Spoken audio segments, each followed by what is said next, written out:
여러분 안녕하십니까? सभी को नमस्ते।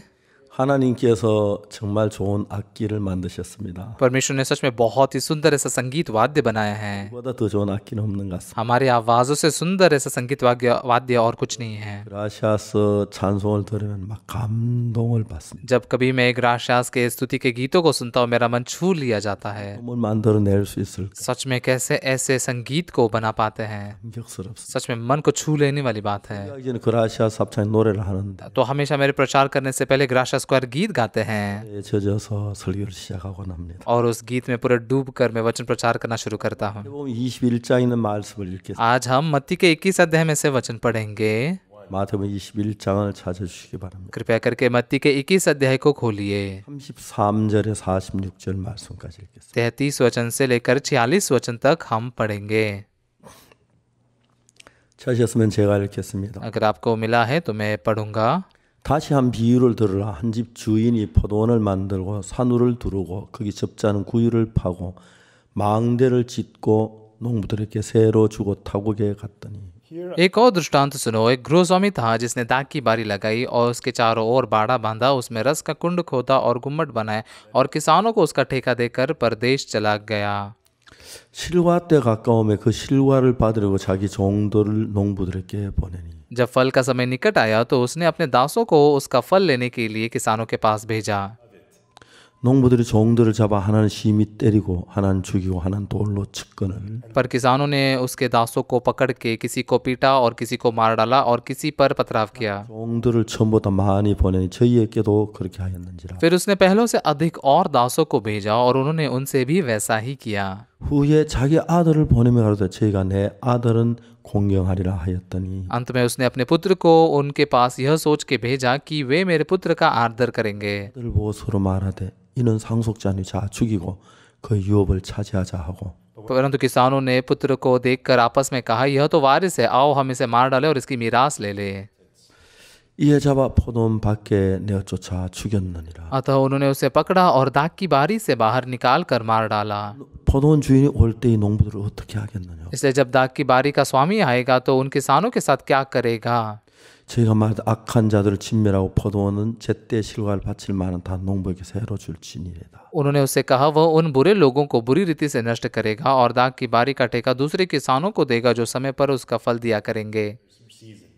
예수께 가라사대 너희가 성경에 건축자들이 버린 돌이 모두 머릿돌이 되었나니 이거 주로 말미암아 된 그 우리의 기하도 한번 읽어본 일이 없느냐. यीशु ने उनसे कहा, क्या तुमने कभी पवित्र शास्त्र में यह नहीं पढ़ा, जिस पत्थर को राजमिस्त्रियों ने निकम्मा ठहराया था वही कोने के सिरे का पत्थर हो गया। यह प्रभु की ओर से हुआ और हमारी दृष्टि में अद्भुत है। 너희에게 이르노니 하나님 나라는 저희는 빼앗기고 그 나라 열매 맺는 백성이 받으리라. इसलिए मैं तुमसे कहता हूँ कि परमेश्वर का राज्य तुमसे ले लिया जाएगा और ऐसी जाति को जो उसका फल लाए दिया जाएगा।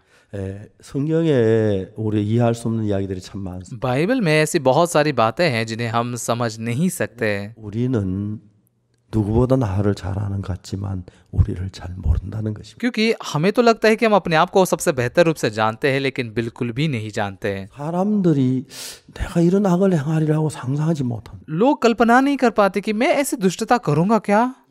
교도소에 가서 저는 10년 동안 재소자들을 가르치고 같이 지냈었습니다. जेल में जाते हुए 10 साल तक मैंने कैदियों के साथ में रहा हूँ, मतलब उनको प्रशिक्षण दिया है। 10년 동안 매주 월요일 날 오후에는 제가 교도소에 가 있는 시간들이었습니다. 10 साल के लिए हर सोमवार को दोपहर को मैं कैदियों के साथ जेल में समय बिताता था। 와 있지만은 자기들은 교도소 올 수 있는 사람이라고 생각해 본 적이 한 번도 없어요. हालांकि वो जेल में तो कैदी बने थे, लेकिन कभी एक बार भी नहीं सोचते थे कि मैं जेल में जाने लायक इंसान हूँ। 사실 우리가 성경을 읽으면서 신앙을 시작할 때 तो असलियत में जब हम बाइबल को पढ़ते हुए आत्मिक जीवन की शुरुआत करते हैं, 어떤 사람은 자기 자신을 정확하게 잘 모른다. ज्यादातर लोग अपने आप के बारे में सटीकता से नहीं जानते। 이스라엘 백성들에게 출애굽기에서 얘기했습니다. परमेश्वर ने इजरायलियों से निर्गमन की पुस्तक में कहा, 너희가 내 말 다 지키고 행하면 यदि तुम मेरे कहने के अनुसार सब कुछ पूरा करोगे 되겠다 했습니다. मैं तुम्हें आशीष दूंगा। 사실 인간들 가운데 하나님의 말씀 그대로 지키는 한 명도 없는 असलियत में मनुष्य में से कोई नहीं है जो परमेश्वर के वचन को ज्यों के तो पालन करे, 그들은 하나님께 막 우리가 다 지키겠다고 약속을 해. लेकिन उन्हें परमेश्वर से वादा किया कि हम इन सारी चीजों का पालन करेंगे। 그중 한 명도 빠지면 다 하나님의 법을 어겼습니다. और उनमें से एक को भी नहीं रख छोड़ते, सभी ने परमेश्वर की व्यवस्था को तोड़ा। 우리 자신을 잘 모르고 있다는 거예요. असलियत में हम अपने आप के बारे में अच्छे से नहीं जानते हैं। 그냥 마태복음 21장 포도 농부에 대한 이야기를 알고 읽고 하지만은 तो हम बस मत्ती के 21 अध्याय में इन किसानों के बारे में कहानी पढ़ते हैं, जानते हैं। 우리 자신에 관한 이야기인데 असलियत में ये तो हमारी कहानी है। 나는 이런 그렇게 악한 사람 아니라고 생각해요. ज्यादा लोग क्या सोचते हैं कि मैं इतना दुष्ट नहीं हूँ। 이런 이야기를 성경을 풀어 좀 우리 자신을 발견하면 तो इसलिए इन बातों को अगर हम बाइबल को सुलझाते हुए अपने आप को अगर जानेंगे तो 신앙이 하는 훨씬 더 쉬워지고 평안해지는 것이죠. तो लोगों का आत्मिक जीवन जीना और आरामदायक और आसान बनता है। 부인을 아는 부인이 한 분 계셨습니다. मेरे एक पहचान की एक औरत है। 이 부인은 굉장히 얼굴도 미모를 가지고 있고 ये जो औरत है वो बहुत ही मतलब दिखने में बहुत खूबसूरत है, 괜찮은 부인이었어요. बहुत ही पढ़ी लिखी और एक ठीक ठाक ऐसी स्त्री थी। 어느 날 자기 동네 앞을 지나가다 한 청년을 만났는데 एक दिन वो अपने इलाके के सामने से गुजरते हुए एक लड़की को देखती है 몸이 많이 안 좋고 특히 다리 병신이라서 और वो लड़का जो था से शरीर में खराब था, विशेष करके पैरों से लंगड़ा था। 온 몸을 막 비틀어야 걸음을 걷는 아주 그 보기 흉측한 걸음을 걷는 그런 청년이었어요. मतलब चलते हुए भी ऐसे चलता था कि पूरा शरीर टेढ़ा मेढ़ा होता था, इतना एकदम बदसूरत दिखने वाला ऐसा ये लड़का था। 이 아가씨는 그냥 그 청년을 봤을 때 참 불쌍하다. 몸이 저렇게 아프구나. तो ये लड़की ने जब इस लड़के को देखा उसने सोचा हाँ ये बहुत दयनीय है, इतना उसके शरीर में तकलीफ है।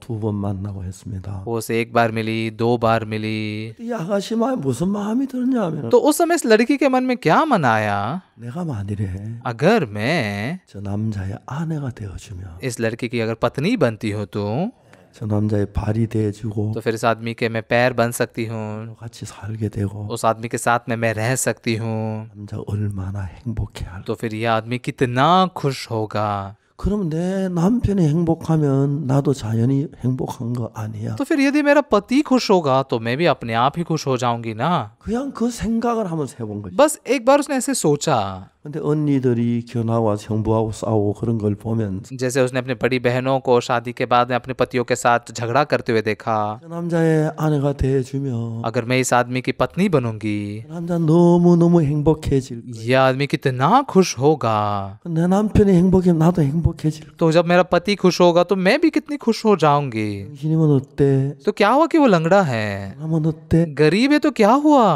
부터 이 아가씨가 그 다리병 진짜 흉측하게 막 온몸을 비틀면서 걷는 그 다리병신에게 마음이 가기 시작했어요. उस दिन से इस लड़की का मन, ये जो लड़का था लंगड़ा था जो बहुत ही भयानक दिखता था, उसी की ओर खींचे जाने लगा। 내가 봐도 자기가 그 남자하고 결혼해주면 तो वो भी जब देख रही थी कि मैं अगर इससे शादी करूंगी तो 너무너무 행복해. यह आदमी बहुत ही ज्यादा खुश होगा। 점점 그 남자에게 마음이 가기 시작. तो धीरे धीरे और उसका मन इस आदमी की ओर खींचे जाने लगा। 그 남자 지나가는 그 시간 되면 가서 쳐다보 뒤에서 혼자 생각하고 기뻐하고 했어. तो हमेशा जब भी वो आदमी वहां से गुजरता था, उसका समय होता था गुजरने का, वो पीछे जाकर देखती थी और अकेले सोचती हुई खुश होती थी। 그렇게 한 1년쯤이 지났을 때 이 ऐसे जब एक साल बीत गया 아가씨는 그 남자의 사랑을 깊이 하게 돼. तो फिर वो ये लड़की भी उस आदमी से अपने मन की गहराई से प्रेम करने लगी। 날 어머니한테 이야기했어. एक दिन उसने अपनी माँ से कहा, 엄마 나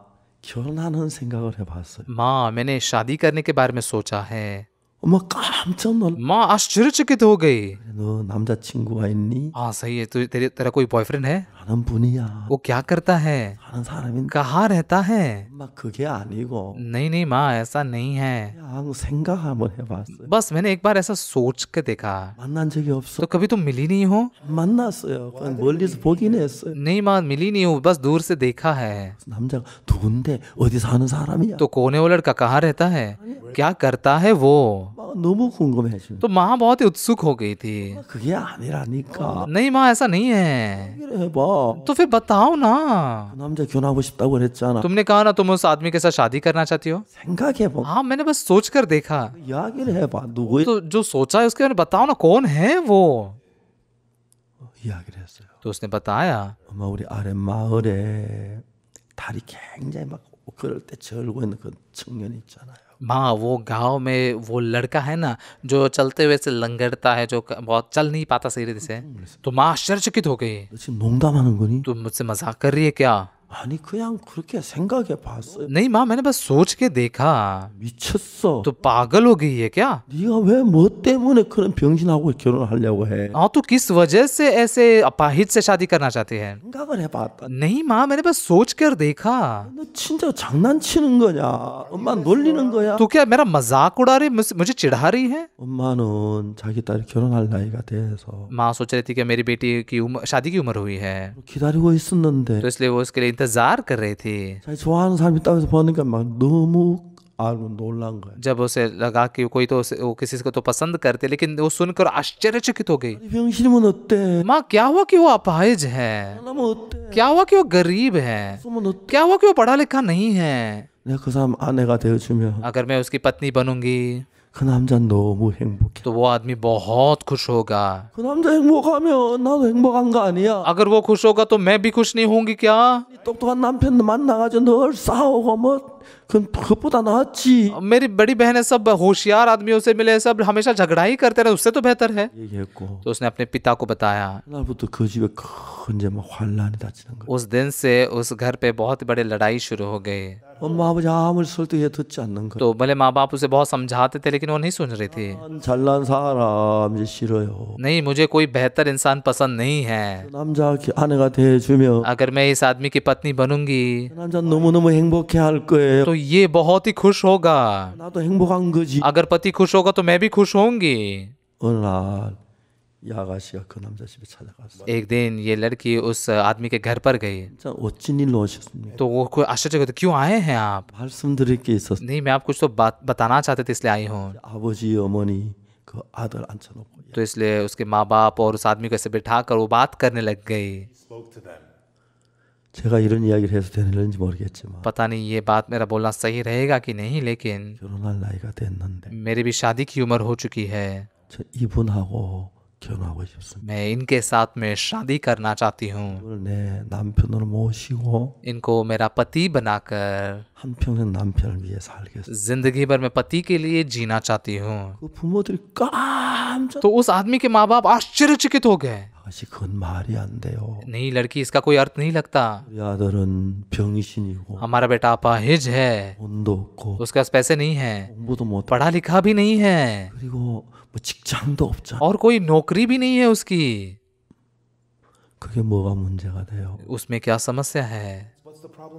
저 그거 다 알고 있어요. मुझे ये सब पता है, 이 사람을 이분을 사랑하는 마음이 और इसके प्रति उससे प्रेम करने का मन मुझ में है। 아내가 돼서 मैं इसकी पत्नी बनकर 한평생 이분을 섬기며 살고 싶어요. जिंदगी भर इनकी सेवा करते हुए मैं रहना चाहती हूँ।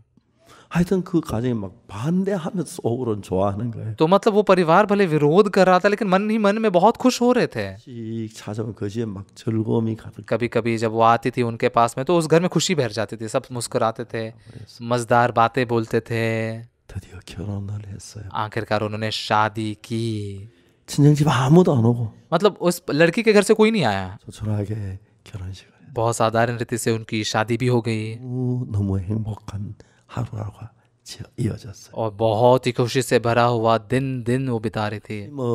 큰 방에서 온 가족들이 모여서 먹는데 तो सुबह नाश्ते के लिए पूरा परिवार एक बड़े कमरे में इकट्ठा होता था। 하면 자리를 뜨지 못하고 전부 가족들 함께 앉아서 웃고 이야기하고 또 젊은 며느리 이야기가 막 웃고 정말 행복하게 तो सुबह नाश्ता करने के बाद में वहाँ से उठ भी नहीं पाते थे, सब साथ में मिलकर मजाक करते थे, खुशी से बातें करते थे, हंसते थे, बहुत ही खुशी से भरा हुआ जीवन जी रहे थे। 생각을 했어요. तो इस औरत ने सोचा, 가난하면 어때? तो क्या हुआ कि हम गरीब हैं? 병신은 어때? क्या हुआ कि वो लंगड़ा है? 가면 됐지. खुश है उतना काफी है ना। 우리 집하고 행복한 집 어디 있어? हमारे घर से ज्यादा खुशहाल घर कहाँ है?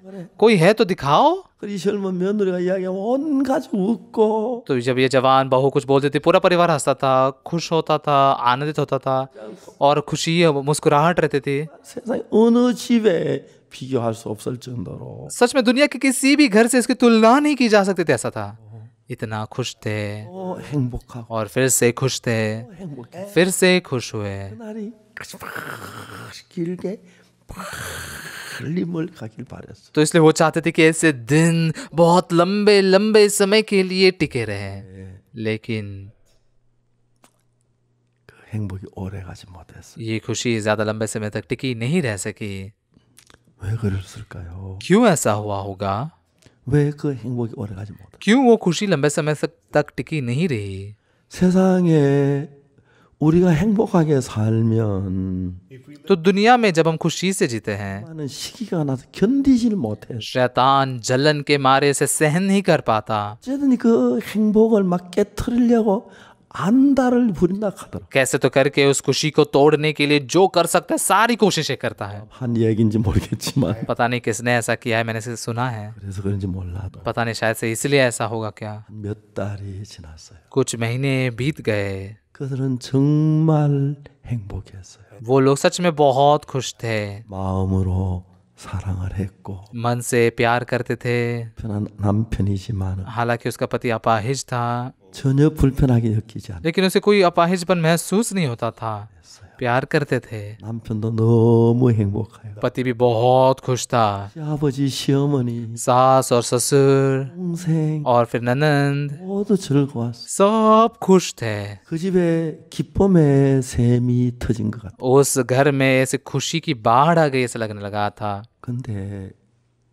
너무 아쉬운 것은 लेकिन बहुत दुख की बात क्या है, 행복이 오래오래 가기를 원했고 वो सच में चाहते थे खुशी लंबे समय के लिए टिकी रहे। 보다 뭐 별일 없이 그렇게 될 줄 알았어요. सबने सोचा कि ऐसा ही होगा, 한 몇 달이 지난 뒤에 लेकिन कुछ महीने बीतने के बाद में 그 행복이 깨어지기 시작. वो खुशी टूटने लग गई।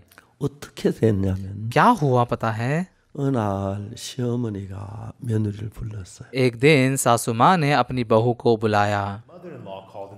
지금까지는 내가 시장에 가서 반찬 시장을 봤는데 अब तक मैं बाजार में जाती थी और सब्जियां वगैरह खरीद के लाती थी, 오늘부터 네가 어디 가서 시장에 가서 반찬거리를 사와라. लेकिन आज से तू बाजार में जा और फिर वहां से सब्जियां खरीद के लाना। 그 시어머니는 이제 그 장가방하고 그리고 몇 푼의 돈을 며느리 손에 들려줬어요. तो इसलिए वो सास ने वो एक थैली और फिर कुछ पैसे इसके हाथ में दे दिए। 며느리가 말해서 어머니 다녀오겠습니다. इस बहू ने कहा कि ठीक है माँ, मैं जाकर आती हूँ। 결혼하고 몇 달 동안 한 번도 집을 나가 본 적이 없습니다. शादी करने के कुछ महीनों तक वो घर से एक बार भी नहीं निकली थी। 집을 나 시장 오라 그 며느리 마음이 그렇게 밝고 기쁘고 즐겁게. घर से बाहर बाजार में जाकर खरीद कर लाने में वो इतनी खुश थी, उसका मन इतना मतलब प्रकाश से भरा होता, बहुत उत्तेजित थी। 저는 항상 이런 생각을 했어요. वो औरत हमेशा यही सोचती थी, 다리 병신 문제 안 돼. अपाहिज होना कोई समस्या नहीं है, 그래도 문제가 안 돼. गरीब होना भी कोई समस्या नहीं है, 행복해. हम खुश हैं। 만큼 행복한 사람이 있으면 나와 보라 해 그래. अगर हमारे जितना कोई खुश है तो हमारे सामने आकर दिखाओ। 모처럼 이제 장바구니 들고 तो फिर वो बस सब्जियों की थैली लेकर बाजार में गई। 제일 먼저 생각한 것이 सबसे पहले उसने सोचा,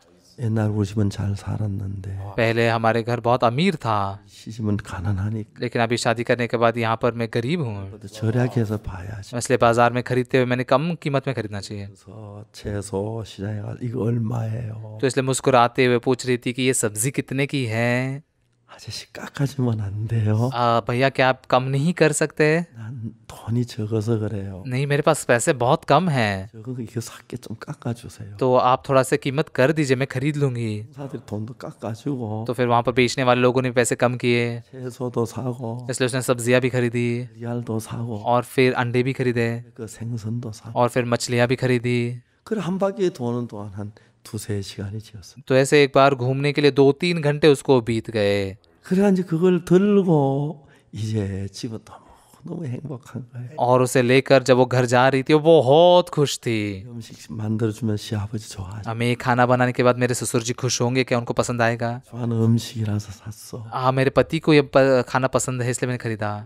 और इस प्रकार से लेकर 너무 즐겁고 행복에 젖어서 집으로 갔습니다. बहुत ही खुशी और आनंद में डूबकर वो घर पर वापस आई। 대문 앞에서 남편이 기다리고 있었어요. घर के फाटक के सामने उसका पति इंतजार कर रहा था। 여기 나와 있어요. आप यहाँ पर क्यों खड़े हैं? 남편이 얼굴 빛이 좋지 않아. लेकिन पति के चेहरे का रंग कुछ अच्छा नहीं दिख रहा था। 왜 그러세요? क्यों, क्या हुआ? शोर मत मचा। 왜 화를 내요? क्यों गुस्सा कर रहे हैं आप? 무슨 일이 있었어요? कुछ हो गया क्या? 시끄러 방으로 들어와. शोर मत मचा, कमरे में आ जा। 화내지 마세요. इतना गुस्सा मत होइए, 왜요? मुझे डर लग रहा है। 시끄러. थोड़ा मुस्कुराइए। चुप बैठ। 방에 들어왔습니다. वो कमरे में आ गए। 문을 닫았어요. दरवाजा उसने बंद किया। 남편이 아내에게 물었어요. पति ने अपने पत्नी से पूछा, 당신 어디 갔다 왔어? तुम कहाँ जाकर आई हो? 시장이에요. 알잖아요. मैं बाजार में गई थी ना, आपको पता है ना। 누구 만났어? किससे मिली तुम? 만나긴요. मैं किससे मिली? 안 만났단 말이야. तो क्या किसी से नहीं मिली तुम? 예, 채소 장수 만났어요. हाँ, सब्जी वाले से मिली थी। 또 누구 만났어? और किससे मिली? 계란 장수요. ये अंडा बेचने वाले से मिली थी। 또 누구 만났어? और किससे मिली? 생선 장사요. मछली बेचने वाले से। 근데 왜 이렇게 어디 있다 왔어? तो इतने देर के बाद क्यों आ गई तुम? 깎아달라고 졸랐어요. नहीं, मैं उनसे मांग रही थी, कीमत कम कीजिए, ऐसे पीछे पड़ी थी। 또 누구 만난 거야? और किससे मिली हो तुम? 안 만났어요. मैं किसी से नहीं मिली। 화내지 마세요. 무서워요. आप इतना गुस्सा मत कीजिए, मुझे डर लगता है। चुप बैठ। 누구 만났어? 솔직히 얘기해. किससे मिली? सच सच बता। 만나긴요. किससे मिलूंगी मैं? 화내지 마세요. इतना गुस्सा मत होइए। 어디서 거짓말하고 हाँ, तो झूठ बोलती है। 확 열었어요. उन्होंने दरवाजा खोला। 그 당시는 보통 한국까지 연탄을 쓰기 때문에 उस जमाने में आमतौर पर कोरिया में कोयले का इस्तेमाल ज्यादा होता था, 연탄 아궁이가 있고 तो इसलिए कमरे में बगल में ही कोयला जलाने की जगह थी। 집게가 굵은 쇠로 된 이만큼 긴 게 있어요. तो मतलब एक बहुत ही लंबा ऐसे लोहे से बना हुआ कोयले को पकड़ने का चिमटा एक था वहां पर, 남편 딱 잡았어요. और वो पति ने उसे पकड़ लिया। 이게 무슨 일이야? ये क्या कर रहे हैं आप? 여보 왜 그래요? प्यारे, ऐसा क्यों कर रहे हैं आप? 어디서 거짓말을 해? तू मुझसे झूठ बोलती है। 때리는 거예요. और उसे मारने लग गया। 팔에 검은질 퍽퍽 썼어요. उसके हाथ में वो काले निशान ऐसे पड़ने लग गए। 여자가 쇠 집게로 때려 아프지가 않는 거예요. तो हालांकि इस औरत को उस लोहे के चिमटे से मारा गया, लेकिन उसको दर्द नहीं हो रहा था। 이게 무슨 일이야? ये क्या हो रहा है? 이게 무슨 일이야? ये क्या हो रहा है? 우리 행복했는데 हम तो खुश थे।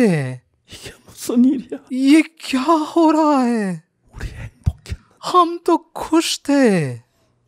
내가 당신 따라왔는데 मैं तो आपके पीछे आई, 한말려도 당신만 위해서 왔는데 बस मैं तुम्हारे लिए यहाँ पर आई, 만 바라봤는데 बस तुम्ही को मैं देख रही थी। 이게 무슨 일이야? ये क्या हो रहा है? 이게 무슨 일? ये क्या हो रहा है मेरे साथ में? 여자가 도저히 마음을 잡을 수 없어. तो ये औरत अपने मन को थाम नहीं पा रही थी। 아내가 대문을 열고 집 밖을 나갈 때 तो ये पत्नी जब फाटक खोलकर घर से बाहर गई, 남편 마음에 무슨 생각이 하나 들어왔냐? पति के मन में कौन सी सोच आई पता है? 내 아내는 너무 착해.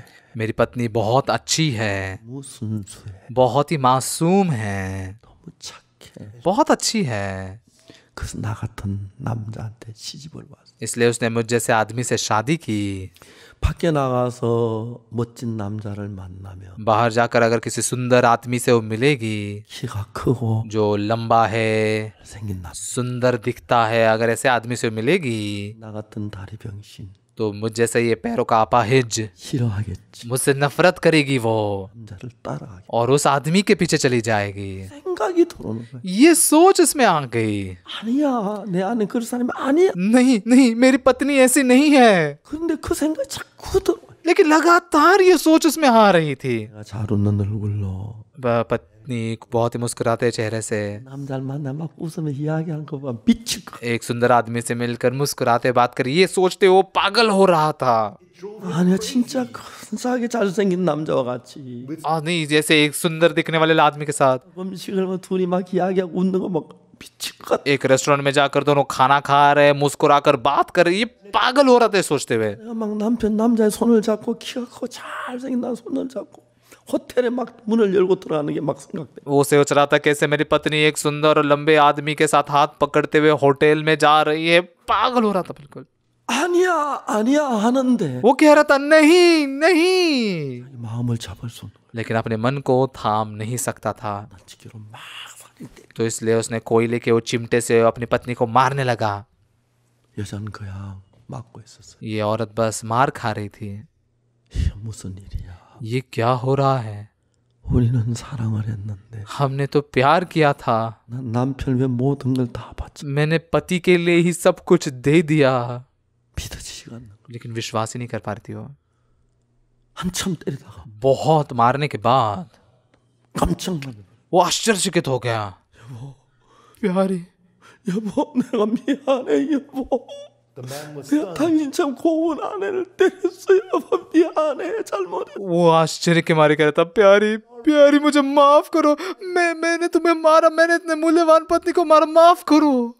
아무 여자에게 말이 들리지 않았습니다. ये औरत को कुछ भी सुनाई नहीं दिया। 그날부터 그 집에 웃음소리가 끝났어요. उस दिन से उस घर में मुस्कुराहट की आवाज चली गई। 아침을 먹고 나면 सुबह नाश्ता खाने के बाद 그냥 모여서 웃고 기뻐하고 즐거운 이야기. वो हमेशा खुशी से बातें करते थे, मजेदार बातें बोलते थे।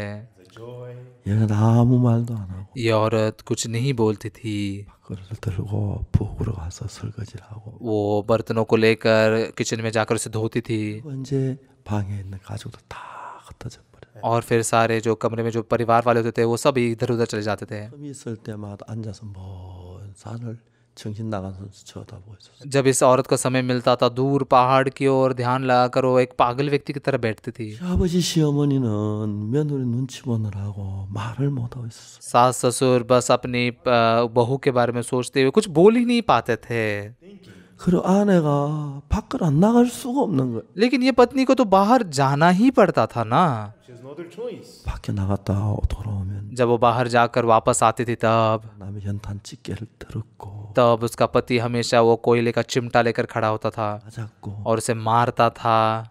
그렇게 비참하게 하루하루를 살았어요. ऐसे दयनीय रूप से वो दिन दिन बिता रही थी।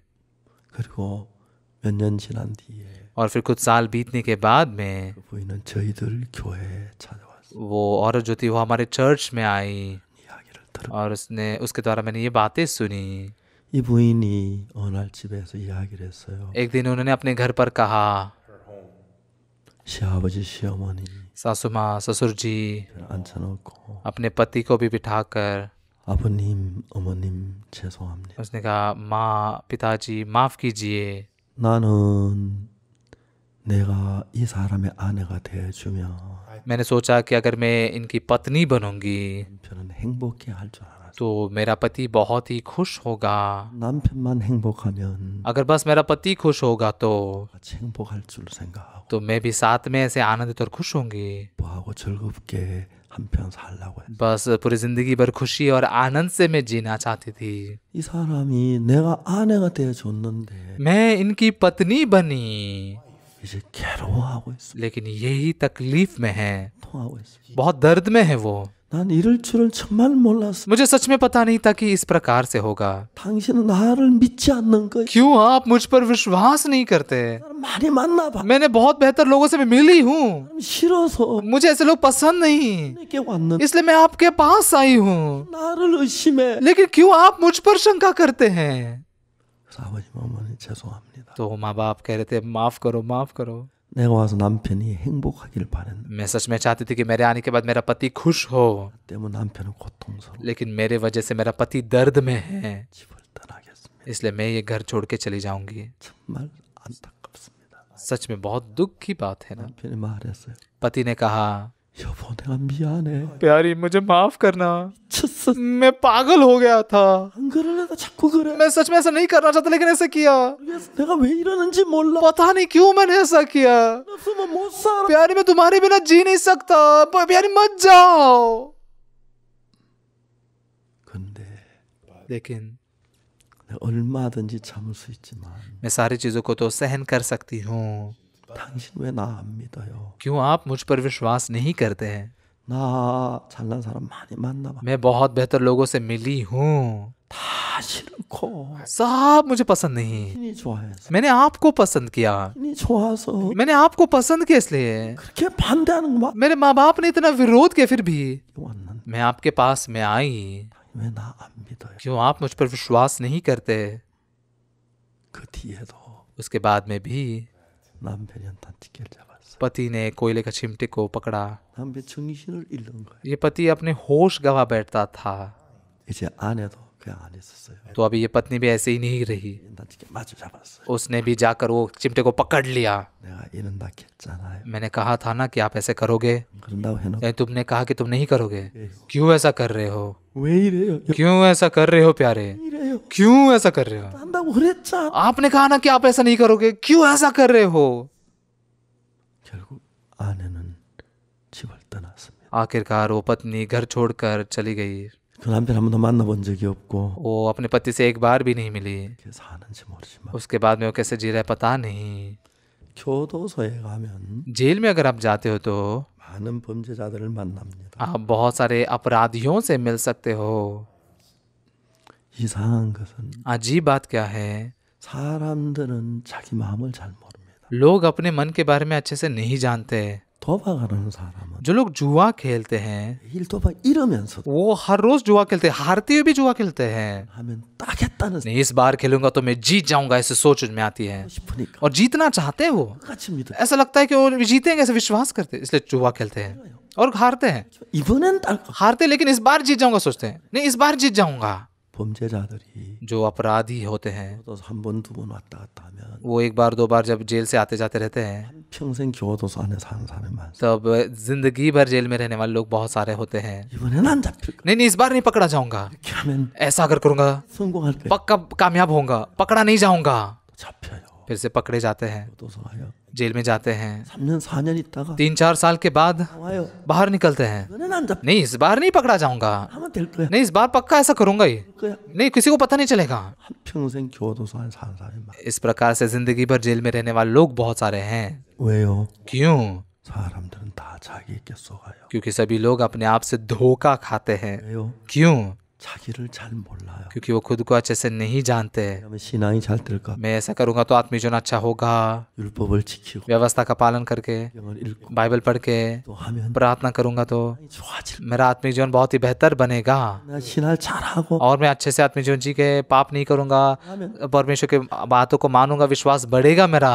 근데 लेकिन 사람들은 그렇지 않아요. लोग ऐसा नहीं होते हैं। 문제는 समस्या क्या है? 거의 대부분의 사람들이 लगभग सभी लोग 자기를 모르고 살고 있다. वो अपने आप को जाने बगैर जीते हैं। 마약하는 사람들은 말해요. ड्रग्स लेने वाले लोग कहते हैं 내가 뭐 필요하면 마약 얼마든지 끊을 수 있어. मुझे अगर जरूरत है ना कभी भी ड्रग्स छोड़ सकता हूँ मैं 내가 마음 먹으면 뭐 일주일이면 끊어. मन में तय कर लूंगा, एक हफ्ते में छोड़ दूंगा ड्रग्स। 이렇게 생각. सब ऐसा सोचते हैं। 술 주면 애도 그래요. और शराबी भी ऐसे सोचते हैं, 뭐 끊으면 되지. 뭐. क्या शराब तो क्या मैं छोड़ सकता हूँ, 이제 끊을 것 같아. अगर तय कर लूंगा तो छोड़ दूंगा शराब। 근데 사람이 그렇지 않아. लेकिन लोग ऐसे नहीं होते। 우리는 마태복음 21장을 읽었습니다. हमने मत्ती के 21 अध्याय को पढ़ा। 포도원 농부에 관한 이야기입니다. यहाँ पर दाख की बारी के किसानों की कहानी है। 세상에 어부들이 많이 있는데 दुनिया में बहुत सारे मछुआरे हैं। 어부는 두 가지 종류의 어부가 있어요. मछुआरे दो प्रकार के होते हैं। 배를 가진 어부가 있고 ऐसे मछुआरे होते हैं जिनकी खुद की नाव होती है, 거기는 잡지만 배가 없는 어부가 있어요. लेकिन कुछ लोग होते हैं जो मछलियां तो पकड़ते हैं लेकिन उनकी नाव नहीं होती। 배를 가진 어부들은 तो जिन मछुआरों की नाव होती है 풍랑 치는 날 안 가도 돼요. तूफान के समय नहीं जाएंगे तो चलेगा।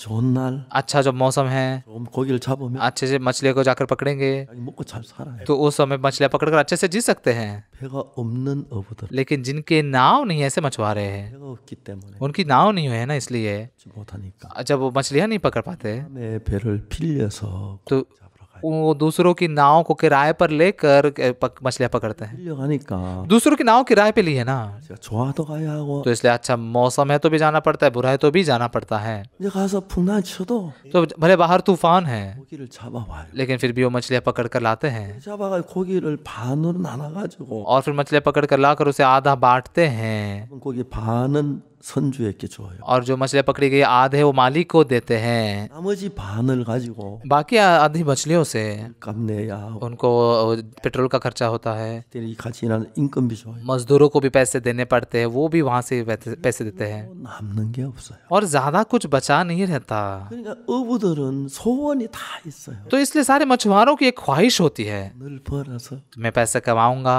배 한 척을 마련하면 और अगर एक मैं नाव खरीदूंगा तो 풍랑치 안 나가도 되고 जब तूफान के दिन बाहर नहीं जाऊंगा तो चलेगा, 먹으면 तो मैं सारी मछलियों को पकड़ के खा सकता हूँ, 이게 살고 या फिर मुश्किल में नहीं रहूंगा मैं। 소원이 자기 배를 갖는 거예요. उनकी ख्वाहिश ये होती है कि मेरी खुद की एक नाव हो, 그게 배가 한두 뭐 돈 1, 2만 원 주고 사는 게 아니니 लेकिन नाव तो क्या 1-2 रुपए में खरीदी नहीं जा सकती, 평생 죽어라 고생을 해요. पूरी जिंदगी भर मेहनत करते हैं, 많이 잡아도 भले बहुत ज्यादा मछलियां पकड़ कर भी 반 주고 आधी मालिक को देते हैं 가지고 और फिर बाकी बेचते हैं 기름값 내고 और फिर पेट्रोल का खर्चा भरते हैं, 싹 주고 साथ में मछली पकड़ने वाले मजदूरों को पैसे देते हैं 이게 없어요. और फिर कुछ नहीं बचता फिर। 그렇기 때문에 어부들은 자기 배를 갖는 게 한평생 소원. इसलिए मछुआरों के लिए उनकी खुद की नाव होना ये जिंदगी भर की ख्वाहिश होती है। 나도 언젠가 배를 사서 मैं भी कभी तो एक नाव खरीदूंगा 여러 가지 고기를 잡아가지고 और मेरे नाव से मैं मछलियां पकड़ूंगा 팔아서 이제 우리 좀 부유하게 살고 और सारी वो मछलियों को बेच कर मैं थोड़ा बहुतायत में जीऊंगा, 나이롱 치마라도 하나 사주고 तो फिर मेरे पत्नी को एक नायलॉन स्कर्ट भी खरीदूंगा। 웃기지만 तो ये बहुत मजाक की बात है, लेकिन 나일론 치마 아무도 안 입는데 ये नायलॉन के स्कर्ट कोई नहीं पहनता। 한국에 처음 나일론이 생겼을 때 जब पहली बार कोरिया में नायलॉन आया था, 농촌에 아내가 남편 싸울 때 나일론 치마 안 사줬다고 많이 싸웠어요. गांव में जो पत्नियां होती थी अपने पति से झगड़ा करते थे, मुझे नायलॉन स्कर्ट आपने नहीं खरीदा। 여름에 나일론 치마 요즘 덥다고 아무도 안 입잖아. इन दिनों में गर्मियों में नायलॉन स्कर्ट में बहुत गर्मी होती है, इसे कोई पहनता नहीं है। 나일론 치마는 그렇게 편해. 빨아가지고 물만 툭툭 틀어가지고 입으면 돼. मतलब नायलॉन स्कर्ट बहुत आरामदायक होते हैं, बस एक बार 2 बार ऐसे धो लिया साफ करके होकर जाता है। 나일론 치마 입고 나면 그래 자랑거리였는데 तो उस समय में जब लोग नायलॉन स्कर्ट पहन के बाहर जाते थे, इतना उस पे ऊपर गर्व करते थे। 나일론 그 다우다 그가지고 뭐 보자기나 하지 아무도 나일론 치마 안 입고 इन दिनों में नायलॉन से तो गोनियां बनाते, कोई भी नायलॉन के कपड़े नहीं पहनते। 그게 그렇게 좋았어. उन दिनों में लोगों को इतना पसंद आता था वो। 정말 여러분 세월이 많이 변했어. सच में दिन बहुत बदल गए हैं। 여기 이제 농부에 관한 이야기인데 तो यहाँ पर ये किसानों के बारे में कहानी है। 이 사람은 논이 하나도 없고 밭이 하나도 없어요. तो इन लोगों का कोई खेत नहीं है, कोई मैदान नहीं है, 그냥 농부예요. बस किसान है वो, 꿈꾼이기 때문에 ये मजदूर है बस। 죽어라 일을 해도 तो भले बहुत ही मेहनत करके भी 맞으면 주인 다 되고 자기는 조금 먹고 खेती करने के बाद भी मालिक को भी देना पड़ता है, थोड़ा ही उनके पास आता है। 갖는 것 꿈이죠. उनका खुद का खेत हो, ये उनका सपना होता है ना। 너무 어렵게 बहुत ही मुश्किल में वो जीते थे। 그리고 이제 농사철에 일이 있지만 그때 몸이 막 부서지도록 일을 해. तो खेती के समय में काम होता था, लेकिन फिर भी बहुत ही पूरा शरीर टूट जाए इतना काम करते थे। 없으니까요. और फिर खेती खत्म होने के बाद में कुछ काम नहीं होता था, 가난하게 살. तो इसलिए हमेशा बस बहुत ही गरीबी में जीते थे वो। 아주 그런 농토 없이 농사를 짓는 가난한 농부가 있어요. तो ऐसा ही एक गरीब किसान था जिसके खुद का खेत नहीं था। 어느 날 길을 가다가 큰 부잣집 영감을 만나서 एक दिन वो रास्ते पर चलते चलते एक बहुत ही धनवान आदमी से मिल गया। 그 집 종종 포도원에 가서 일을 해본 적이 있어요. उसने कभी कभार उसके दाग के बारे में जाके काम किया था 그러니까 और वो पहचानता उससे। 안녕하십니까. मालिक नमस्ते। 자네. तुम 자네 내가 할 일이 좀 있는데 मेरे पास थोड़ा काम है तुम्हारे लिए। 저녁 때 우리 집에 좀 올란가? शाम को मेरे घर पे थोड़ा आ सकते हो? 저 같은 것 같은데 무슨 말씀 있으십니까?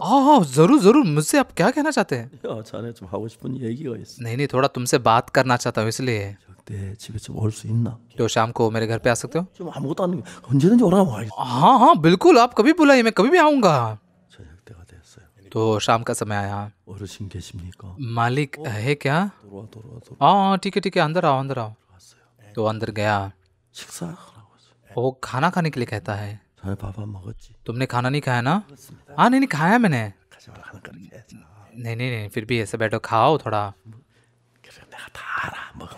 नहीं मैं जानता हूँ पूरा, खा लो खाना खा लो। 너무 고마웠어요. तो बहुत धन्यवादित हुआ वो। 밥을 한 걸 다 먹었는데 तो एक पूरा उसने प्लेट भर के खाना खाया 적은 거 자 이거 더 먹어. और फिर ये लो ये भी थोड़ा सा फल खाओ। 더 너무 고마운 거예요. वो बहुत ही धन्यवादित हुआ। 저녁을 먹고 रात का खाना खा के 술 한잔 할란가. और थोड़ा शराब पियोगे? नहीं नहीं नहीं, ठीक है मालिक, मैं ठीक हूँ। 식사 후에 술 한 잔씩 하는 버릇이 있어. नहीं नहीं, मुझे खाने के बाद थोड़ा शराब लेने की आदत है। 들어. ठीक है, ये लो तुम भी लो। 너무 좋은 대접을 하는 거. तो मतलब उसके साथ बहुत ही अच्छे से बर्ताव हो रहा था। 생각이 깊어졌어요. तो ये बहुत गहराई से सोचने लगा, 이 어른이 왜 나한테 이렇게 잘해주지? ये मालिक मेरे साथ इतना अच्छा बर्ताव क्यों कर रहे हैं? 또 아닌 인간이 मैं तो कुछ भी नहीं हूँ, 왜 나한테 이렇게 잘해주지? क्यों मेरे साथ इतना अच्छा व्यवहार कर रहे हैं? 오래 살아봐야겠네. और सच में पता नहीं कभी किसी के साथ क्या हो सकता है। 이런 때가 मेरे साथ भी ऐसा हो सकता है, मैंने सोचा भी नहीं था। 내가 말이야. मैं 자네한테 하고 싶은 이야기가 있었어. तुमसे कुछ तो कहना चाहता हूँ। 예, 무슨 말? हाँ मालिक, बताइए ना क्या। 자네도 아다시피 जैसे तुम जानते हो, 이 나라 임금님하고 친하거든. मैं हमारे राज्य के राजा से बहुत नज़दीक में हूँ। 우리 다 알고 있어. हाँ हाँ मालिक, हम सब जानते हैं उसके बारे में। 그래서 임금님이 나한테 부탁을 하나. तो राजा ने मुझसे एक विनती की है। 아 그래요? और सच में? 어떤 일인데요? क्या काम दिया उन्होंने? 외국에 좀 갔다 와야 할 것 같아. थोड़ा मुझे विदेश में जाकर आना पड़ेगा लगता है। 굉장하네요. 축하드립니다. ओ बहुत बहुत बधाई हो मालिक। 그래. हाँ सही है। 그래서 내가 집을 다 정리를 했어. तो इसलिए मुझे मेरे पूरे घर की व्यवस्था करनी है। 단면이 있다 오면은 अब मैं विदेश में जब कुछ सालों के लिए रहकर आऊँगा, 아 이제 이 집에 안 살고 तो इसलिए मैं इस घर में नहीं रहने वाला हूँ। 일을 더 해야 하니까 मुझे राजा का काम और करना पड़ेगा। 임금 왕궁 가까운 서울로 이사를 가야 돼. तो इसलिए राजा के राजमहल के नज़दीक सौल शहर में जाकर रहना पड़ेगा। 그래서 내가 임금님 가까이 임금님을 돌봐드려야 하니까 तो इसलिए मुझे राजा के नज़दीक जाकर उनकी मदद करनी ज़रूरी है। 그런데 집을 정리를 했어. तो इसलिए मैंने मेरे घर की थोड़ी व्यवस्था कर रखी है। 다 정리가 됐는데 सारी पूरी व्यवस्था हो चुकी है, 포도원 있지. लेकिन मेरी दाग की बारी है ना। 예, 저 हाँ 포도 참 맛이 좋아. हाँ, वहाँ के अंगूर कितने स्वादिष्ट है। 내가 아직까지 많은 포도밭을 봤지만 우리 포도보다만큼 질이 좋은 포도나무는 없어. मैंने अब तक बहुत सारी दाग की बारियाँ देखी है, लेकिन मेरी दाग की बारी के जितने इतने स्वादिष्ट दाग लाने वाली बारी कोई नहीं है। 향기도 너무너무 좋고. और उसकी खुशबू भी बहुत अच्छी होती है।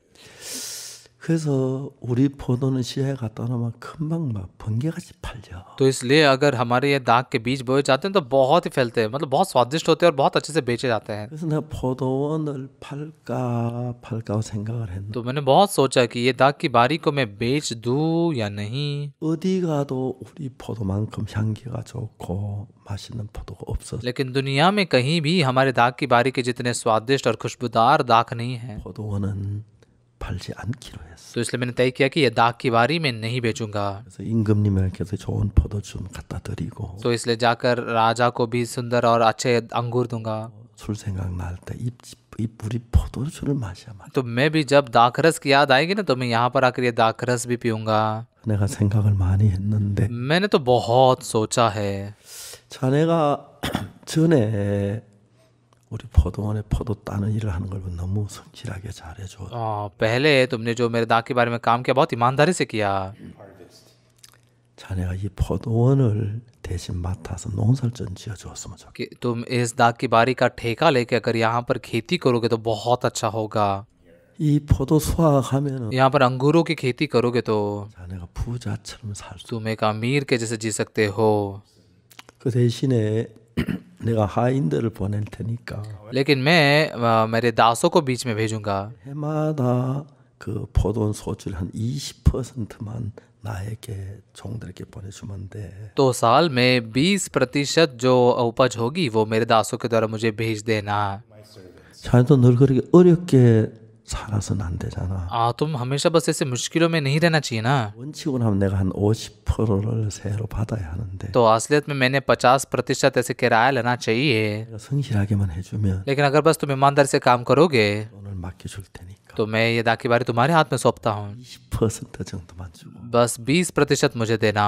아이들도 잘 키우고 तुम्हारे बच्चे भी अच्छे से बड़े हों 좀 맛있는 거 좀 사줘. और अपनी पत्नी के लिए भी स्वादिष्ट चीज़ें खरीदो। 좋겠네. और ऐसा करोगे तो अच्छा रहेगा। 이 농부가 생각할 때 막 이게 웬 행진가 싶은 거야. तो ये किसान सोच रहा था ये क्या मेरा भाग्य खुल गया है। 어르신 मालिक 같은 게 뭔데? मालिक मैं कौन हूँ? 이런 은총을 베푸시다. मैं कौन हूँ कि आप इतना बड़ा अनुग्रह मुझे दिखा रहे हैं? मैं सच में बहुत ही धन्यवादित हूँ। मैं बहुत ही ज्यादा खुश हूँ। नहीं, ऐसी कोई जरूरत नहीं है। 나 네가 하나 잘 사니까. तो मैं तो इसके बिना भी अच्छे से रह सकता हूँ। 한 요구는 하나 있어. बस एक विनती है, 포도원 잘 지켜주기. दाग की बारी की अच्छे से देखभाल करना। 부치님아 산 나무로 가시나 울타리 해. तो ये कांटों के पेड़ से मैंने बाड़ा भी बना कर रखा है 그래도 세워놔. और गुम्मट भी बांधा है, 자는 구유도 있고. और रस का कुंड भी बना कर रखा है। 많으니까. बहुत सारे यहाँ पर कमरे भी हैं। 예, 자네 이 포도원으로 내일 이사를 와. तो इसलिए कल ही तुम इस दाग की बारी में रहने के लिए आ जाओ। 내가 이 포도원 주인이 돼. तो तुम इस दाग की बारी के मालिक बनोगे। 농부는 너무 고마워. वो किसान बहुत धन्यवादित हुआ।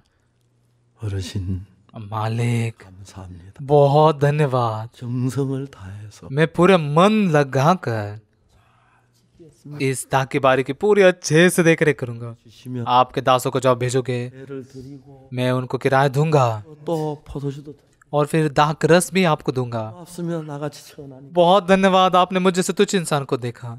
बहुत धन्यवाद ऐसा सब देने के लिए। 사람아 नहीं, ठीक है, 이제 우리 잘 지내세. अभी तुम अच्छे से रहना। हाँ, 고맙습니다. बहुत धन्यवाद मालिक, धन्यवाद धन्यवाद। 너무 고마웠어. तो वो बहुत धन्यवादित था। 그리고 और फिर 어르신 집 가보겠습니다. मालिक मैं निकलता हूँ फिर। 내일 इ사를 해. हाँ ठीक है, फिर कल रहने के लिए आना। हाँ, 뭐 방이 많아. बहुत सारे कमरे हैं यहाँ पर। 애들 하나씩 방 하나 하나씩 줘도 돼. तुम्हारे हर एक बच्चे का एक एक कमरा दे सकते हो यहाँ पर। हाँ सही है, धन्यवाद। 너무 고마운 거야. वो बहुत धन्यवाद था। 노래를 부르면서 गीत गाते हुए जा रहा था। 술이 좀 취했는데 थोड़ा सा शराब के नशे में था, 집에 돌아왔어요. तो इसलिए घर पहुंच गया। 여보 마누라 तो कहता मेरी पत्नी, 오늘 기분이 좋은 일이 있었어. आज मेरे साथ कुछ बहुत ही अच्छी चीज हुई है, 한번 불러볼게. तो मैं तेरे लिए गाना गाता हूँ। 인생은 나그네 길. जीवन तो परदेसी है। 막 너무 행복해. तो ये पत्नी इतनी खुश हो गई। 무슨 일이요? वो क्या हुआ प्यारे? 술 안 마시다 मतलब इतना शराब पिए हो तुम? 시끄러. नहीं, चुप बैठो। 나가도 돼. नहीं, तुम मुझे पसंद नहीं करते, निकल जाओ। 아니 나 찾아올까? बहुत सारे अच्छे लोग लड़कियां मेरे पीछे आएंगे। Hey, don't joke. क्या मजाक मत करो। 저녁에 너무 행복했어. तो शाम को बहुत ही वो खुश हुआ। 아내한테 얘기했어. उसने अपनी पत्नी से कहा, 주인이 포도원을 나에게 막. मालिक ने दाग की बारी का ठेका मुझे दिया है, 이제는 주인이 올 때까지 그 포도는 우리 거야. तो इसलिए मालिक के आने तक अब वो दाग की बारी हमारी है। 수입만 하면 बस फसल की कटनी अच्छे से करेंगे तो 정말 잘. हम बहुत ही अच्छे से जिएंगे। 정말 우리처럼 좋은 포도나무 없거든. सच में यहाँ पर इस दाग की बारी की जितनी अच्छी दाग की बारी है ही नहीं। 있는데 वहाँ पर 8 कमरे हैं। 우리 집이야. वो घर हमारा है अभी। 좋고. गुम्मट भी अच्छा है और रसकुंड भी अच्छा है। 아내. 이제 우리 고생 그만해도 돼요. तो पत्नी कहने लगी कि अभी हमें तकलीफ सहने की जरूरत नहीं है, अभी खुश हो जाओ। तो वो उस जगह रहने के लिए गए। 주인은 먼 나라로 갔고 मालिक तो दूर देश चला गया था। 가만히 놔둬. भले वो बस उसे कुछ ना करे तो भी 이제 포도나무 약만 좀. बस थोड़ी दवाइयाँ उन दाग के बारे में डालनी है। 포도가 막 익는데 और फिर दाग कैसे पक रहे थे, 이서만 향기가 너무 दूर से उसकी खुशबू इतनी आ रही थी।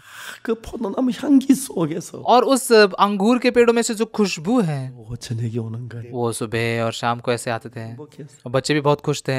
어느 날 품꾼들을 모아서 포도를 땄어요. एक दिन उसने मजदूरों को इकट्ठा किया और अंगूर निकाले 포도 저 구유에 넣고 और फिर रस कुंड में अंगूरों को डाला। 무좀 망걸진 사람 불러가 जिनको पैरों की बीमारी नहीं है ऐसे लोगों को बुलाया, 발로 그걸 밟게 했어. क्योंकि उस पैर से रोंदना पड़ता है ना। 포도물 칙칙 나오더니 막 मतलब जैसे पैर रखते थे उसमें से रस निकलता था और बर्तनों में पूरा रस भर जाता था। 장점 마차에 싣고 तो उन मटकों को गाड़ियों पर रखते थे, बाजार में जाते थे 내 좋다고 서로 살라고 और उसकी खुशबू इतनी थी कि लोग खरीदने के लिए आ जाते थे। 이만큼 इतना ज्यादा पैसा उसने कमा लिया। 막 생전처럼 돈 지어보내. जिंदगी में पहली बार इतना पैसा वो देख रहा था। 아이도 산도 고등어도 한 마리 사고. मतलब बच्चों के लिए उसने जूता भी खरीदा। 다음 날부터 포도 따라고 하고. अगले दिन से वो लोगों को अंगूर निकालने के लगाता था। 치마도 사. अपने पत्नी के लिए अच्छा स्कर्ट भी खरीदा। 포도 돈이 남으니까. हमेशा बहुत ही पैसे बचे रह जाते थे। 나는 마차를 타고 왔어. एक दिन वो एक रथ में बैठ के गया। 웬 거냐고. उन्होंने पूछा कहाँ से मिला आपको ये? 누가 좀 쓰는 마차인데 नहीं मतलब किसी ने तो इस्तेमाल किया रथ है, 값에 팔길래 सस्ते में बेच रहे थे, 나도 마차 하나 샀어. तो मैंने भी एक रथ खरीद लिया। 튼튼하거든. मतलब ये घोड़े बहुत ताकतवर है, 마차 타고 다니. तो अभी हम बाहर जाते हो रथ में बैठ के जा सकते हैं। Chariot. 먹는 게 달라져. उनका खाना बदल गया, 먹는 게 달라. उनके कपड़े बदल गए, 하는 게 달라. उनका जीवन बदल गया। 지금 부자가 된 거야. एक ही दिन में वो धनवान बन गया। 그거를 따는 이 품꾼들 저한테 뭐 अंगूर निकालने वाले मजदूर आकर उसको इतना झुक झुक कर नमस्कार करते थे, थोड़ा ज्यादा पैसे देते तो वो धन्यवादित हो जाते थे। 너무너무 달라졌어. तो बहुत ही सब कुछ अलग हो गया, बहुत अलग हो गया। 생각을 해요. उसने सोचा 나도 이렇게 살 때가 있었구나. मैं भी ऐसा जीवन जी सकता हूँ। 이게 다 우리 주인의 은혜야. ये सब मेरे मालिक का अनुग्रह है। 아이들 데리고 중국 식당에 갔습니다. बच्चों को लेकर चाइनीज रेस्टोरेंट में गया। 뭐 먹고 싶어? वो क्या खाना चाहते हो? अब पिताजी मुझे काले नूडल्स खाने हैं। ठीक है नूडल्स खा होते हैं। 애들 너무 즐겁게. बच्चे बहुत खुशी से खा रहे थे। 우리가 이렇게 살 때가 있어. हमारे लिए भी ऐसा जीने का समय आ गया है। 얘들 아빠 이야기 들어. तो बच्चों तुम्हारे पिता की बात सुनो। हाँ 전부 다 주인 어르신 덕분이야. ये सब कुछ हमारी मालिक की कृपा से है।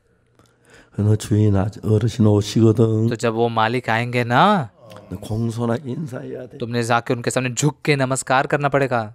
बहुत धन्यवाद कहना चाहिए तुमने उनसे। 뭐가 감사하냐 물으면 तो अगर पूछें किस बात के लिए धन्यवादित हो? 우리에게 포도원을 आपने हमें दाग की बारी दी है। 잘 살게 됐어. आप मालिक आपके कारण हम जी पा रहे हैं, धन्यवाद। 인사를 해야 돼. ऐसे जाकर अभिवादन करना। 어른 이야기면 잘 들어야. मालिक आएंगे उनकी बात अच्छे से सुनना। हाँ 주인에게 고마운 마음이 막 तो मालिक के प्रति पूरा धन्यवादित मन उसके पास था। 1년이 지나고 2년이 지났는데 एक साल बीत गया, 2 साल बीत गया। 진짜 자기는 막 아주 부자가 된 거야. वो सच में बहुत ही एक अमीर और धनवान इंसान बना 잘 입고 और वो अच्छे खासे कपड़े भी पहनने लगा, 마차에 타고 अच्छे रथ में बैठा। 동네 일 있으면 기부금도 내고 अगर कुछ काम होता था उस इलाके में पैसे भी देता था और पूरे इलाके के लोग उसको बहुत मानने लग गए। 좋은 사람이었어. तो इसलिए वो बहुत अच्छा व्यक्ति बन गया। 그랬어요. वो बहुत खुश था। 이게 다 주인 은혜야. ये सब मालिक का अनुग्रह है। 주인한테 잘해야 돼. मालिक के साथ अच्छे से व्यवहार करना चाहिए हमने। 우리 주인 참 고맙지요. प्यारी हम बहुत ही धन्यवादित है ना मालिक के प्रति। हाँ ऐसा था वो। 이제 세월이 흘렀습니다. लेकिन समय बीतता गया। 그날도 술을 한잔 하고 उस दिन भी थोड़ा शराब उसने पी थी। 기분이 좋아가지고 उसको बहुत अच्छा लग रहा था। 저녁 때 집으로 돌아왔어요. शाम को घर वापस आया। 대문간에 사람들 몇 명이 서 있어요. फाटक में कुछ लोग वहां पर खड़े थे।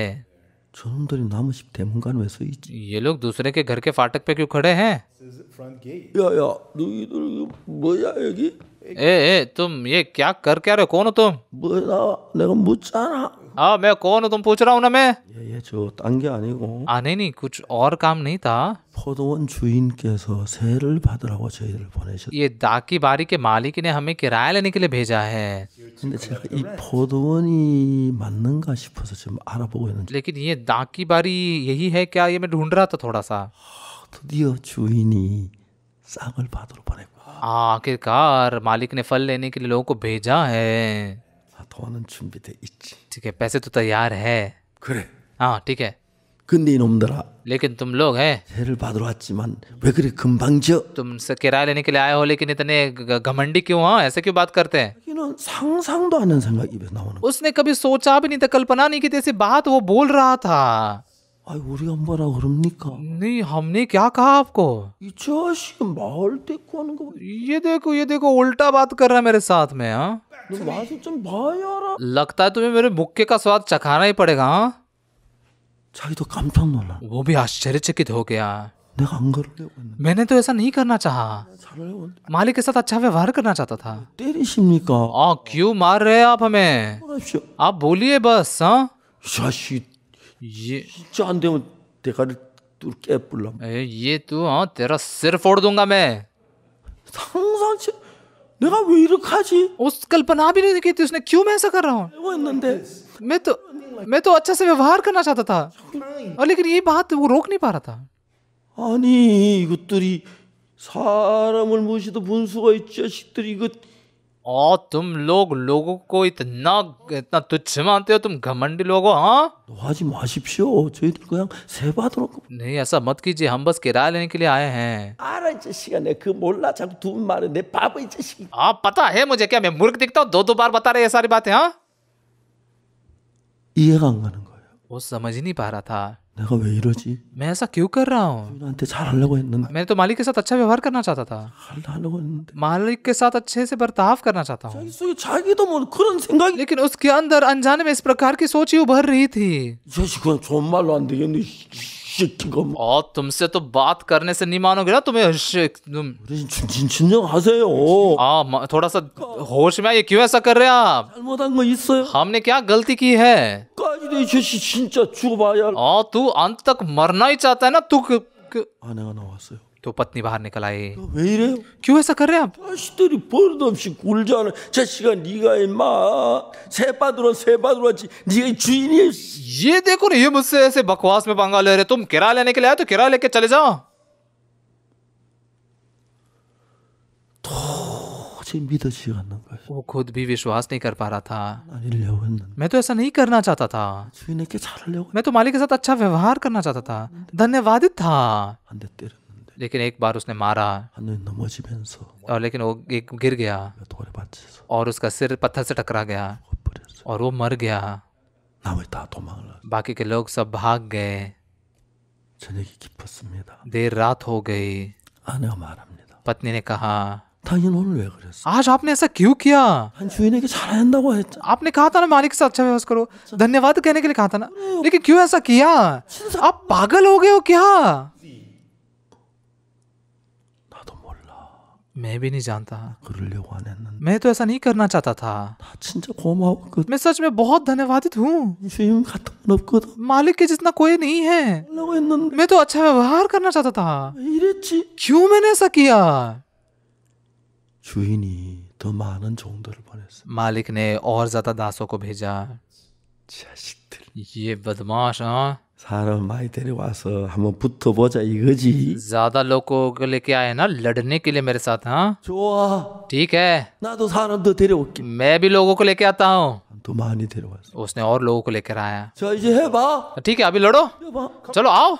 주인 그게 아닙니다. नहीं नहीं मालिक, ऐसा नहीं है। 아니긴 뭐가 아니에요. क्या नहीं है, बदमाश है। 이렇게 많이 모아가지고 왔어. तो क्यों इतने लोगों को इकट्ठा करके लाए हो। 이거지. मतलब लड़ना चाहते हो ना, आओ आओ लड़ते हैं। 자기도 내가 안 이러려고 했는데 वो भी सोचता मैं ऐसा नहीं करना चाहता था, 하려고 했는데 मैं तो अच्छा बर्ताव करना चाहता था, 안 하려고 했는데 मैं ऐसा नहीं करना चाहता था। 자기도 그런 마음이 लेकिन अनजाने में ऐसा मन उसमें उभर रहा था और फिर लड़ाई हो गई। 다 도망갔어. सब लोग भाग गए। 주인이 너무 마음이 안타까웠어. मालिक को मन में बहुत दुख हुआ। 주인이 할 수 없이 मालिक और कुछ नहीं कर सकता था। 하다가 उसने सोचा 자기 하나밖에 없는 아들을 보냈어. और अपने इकलौते बेटे को उसके पास भेजा। 내 아들은 존경하시. मेरे बेटे का ये आदर करेगा। 아들이 왔어요. बेटा आ गया। 도련님 오셨습니까? और छोटे मालिक आप आ गए। 내가 왔어요. हाँ मैं आ गया हूँ। 그래서요. तो 나하고 버텨보시겠다는 거죠. लड़ना चाहते हो आप मुझसे। 아니 왜 그러세요? नहीं, क्यों ऐसा कर रहे हैं आप। 아니에요. मैं इसलिए नहीं आया हूँ, 새만 받으면 돼요. बस आपको फल देना है, किराया देना है। 새 받으러 오라 그랬어요. पिताजी ने मुझसे कहा था आपके यहाँ पर आके किराया लूँ। 내가 그렇게 호락호락한 줄 아셨어요. मैं इतना आसान लगता हूँ आपको। 안 그래도 내가 생각이 있었어요. नहीं, फिर भी मैंने सोच के रखा था ही। 도령님만 없으면 이건 우리 땅 되는 거 맞죠? छोटे मालिक, अगर आप नहीं हो ना तो ये जमीन मेरी हो जाएगी। 늙으셨으니까 आपके पिताजी बूढ़े हो चुके हैं, 몇 년 더 살겠어요. कितने और साल जिएंगे। हाँ, 우리를 위해서 죽어줘야겠습니다. हमारे लिए आपको मरना पड़ेगा। 아니 왜 그러세요? आप ऐसा क्यों बोल रहे हैं? 아버지가 잘 대해줬고 पिताजी आपके साथ अच्छा व्यवहार करते हैं, 그냥 잘 사시면 되잖아요. इस दाग के बारे में आप अच्छे से रह सकते हैं ना। 그냥 세만 주시면 된다 그랬어요. पिताजी ने बस कहा है कि आप बस किराया दे दीजिए, उतना बस है। 천사 같은 말씀을 하시네요. स्वर्गदूत के जैसे बातें कर रहे हैं आप छोटे मालिक। 이 종이 죽었는데도 दास तो पहले ही मारे गए हैं, 그러십니까? फिर भी आप इतने दयालु हैं। 지 못해. मैं इतना दयालु नहीं हूँ। 형님, छोटे मालिक, 우리 위해 죽어줘야겠습니다. हमारे लिए आपको मरना ही होगा। 들어가시죠. ठीक है, बाहर चलते हैं। 한잔 대접할게. तो मैं आपको एक शराब पिलाता हूँ, 이거 죽어주세요. पीकर मर जाइए। 주인의 아들 죽여버렸어. उसने मालिक के बेटे को मार डाला। 이건 성경에 있는 이야기. ये बाइबल में लिखी हुई बात है। 왜 이런 얘기를 하지 않습니까? क्यों ऐसी बात लिखी गई है पता है आपको? 우리는 हम 내가 살지만 나를 너무 모릅니다. हम खुद तो जीवन जीते हैं लेकिन अपने आप को बिल्कुल नहीं जानते। 나는 술 끊으려면 끊을 수 있을 줄 알고 हाँ, ऐसा लगता है कि अगर मैं शराब छोड़ने की कोशिश करूँ तो छोड़ सकता हूँ, 마약 안 하면 안 할 수 있을 줄 ड्रग्स नहीं लेना चाहूँगा तो नहीं ले सकता हूँ, 착하게 살면 살 수 있을 줄 압니다. अगर अच्छा जीवन जीना चाहूँ तो जी सकता हूँ, ऐसा सोचते हैं। 전부 다 거짓말입니다. ये सब झूठ है। 내가 하나님 말씀 순종하고 십계명 지키고 잘 살 수 있는 거로 생각죠. ऐसा सोचते हैं लोग कि मैं परमेश्वर की आज्ञा का पालन करके अच्छे से जीऊंगा तो जी सकता हूँ। 이 이야기는 तो ये कहानी 예수님이 하신 이야기. यीशु ने बोली हुई कहानी है, 인간들의 마음을 보고 मनुष्यों के मनों को देखकर। 마약 중독자 매일 마약 끊는다. ड्रग्स की लत लगे हुए लोग हर रोज कहते ड्रग्स छोड़ेंगे, 중독자 매일 술 끊는다. शराबी हर रोज कहते शराब छोड़ देंगे, 매일 담배 끊는다. सिगरेट पीने वाले बोलते हर रोज शराब छोड़ देंगे। 원한데 मन तो वैसा ही है, 하면 되는데 तो ऐसा कर सकते हैं। 끊는 거지. मैं 하면 되지. 술 안 마시면 되지. मैं छोड़ दूंगा उतना काफी है ना, मैं शराब नहीं पीऊंगा उतना काफी है ना। 내 아는 분 어떤 분 아버지가 मेरे पहचान के एक व्यक्ति, उनके पिताजी जो हैं 술 마시다 세상을 떠났어. वो शराब पीते पीते गुजर गए 술에서 병이 생겼어요. और उनकी शराब के कारण उनको बीमारी हो गई। 의사가 이야기했어요. डॉक्टर ने उनसे कहा, 당신 술 마시면 죽습니다. अगर आप शराब पियोगे तो मर जाओगे, 술 한 모금 마시면 죽습니다. अगर एक बार भी शराब पियोगे ना तो आप मर जाओगे। इस बात को पक्का याद रखिए। 병원에 돌아왔어요. अस्पताल से वापस आए, 술 마치고 उनका इलाज खत्म हुआ, 아이들을 모았어요. उन्होंने अपने बच्चों को इकट्ठा किया 아, और कहा, बच्चों 내가 이제 병이 다 나았다. मेरा बीमारी अभी पूरी चंगी हो चुकी है। 저는 말하기를 डॉक्टर कहते हैं 술을 마시면 죽는다고 했다. मैं अगर शराब पीऊंगा तो मर जाऊंगा, 난 절대 술 안 마실 거야. मैं बिल्कुल शराब नहीं पीऊंगा।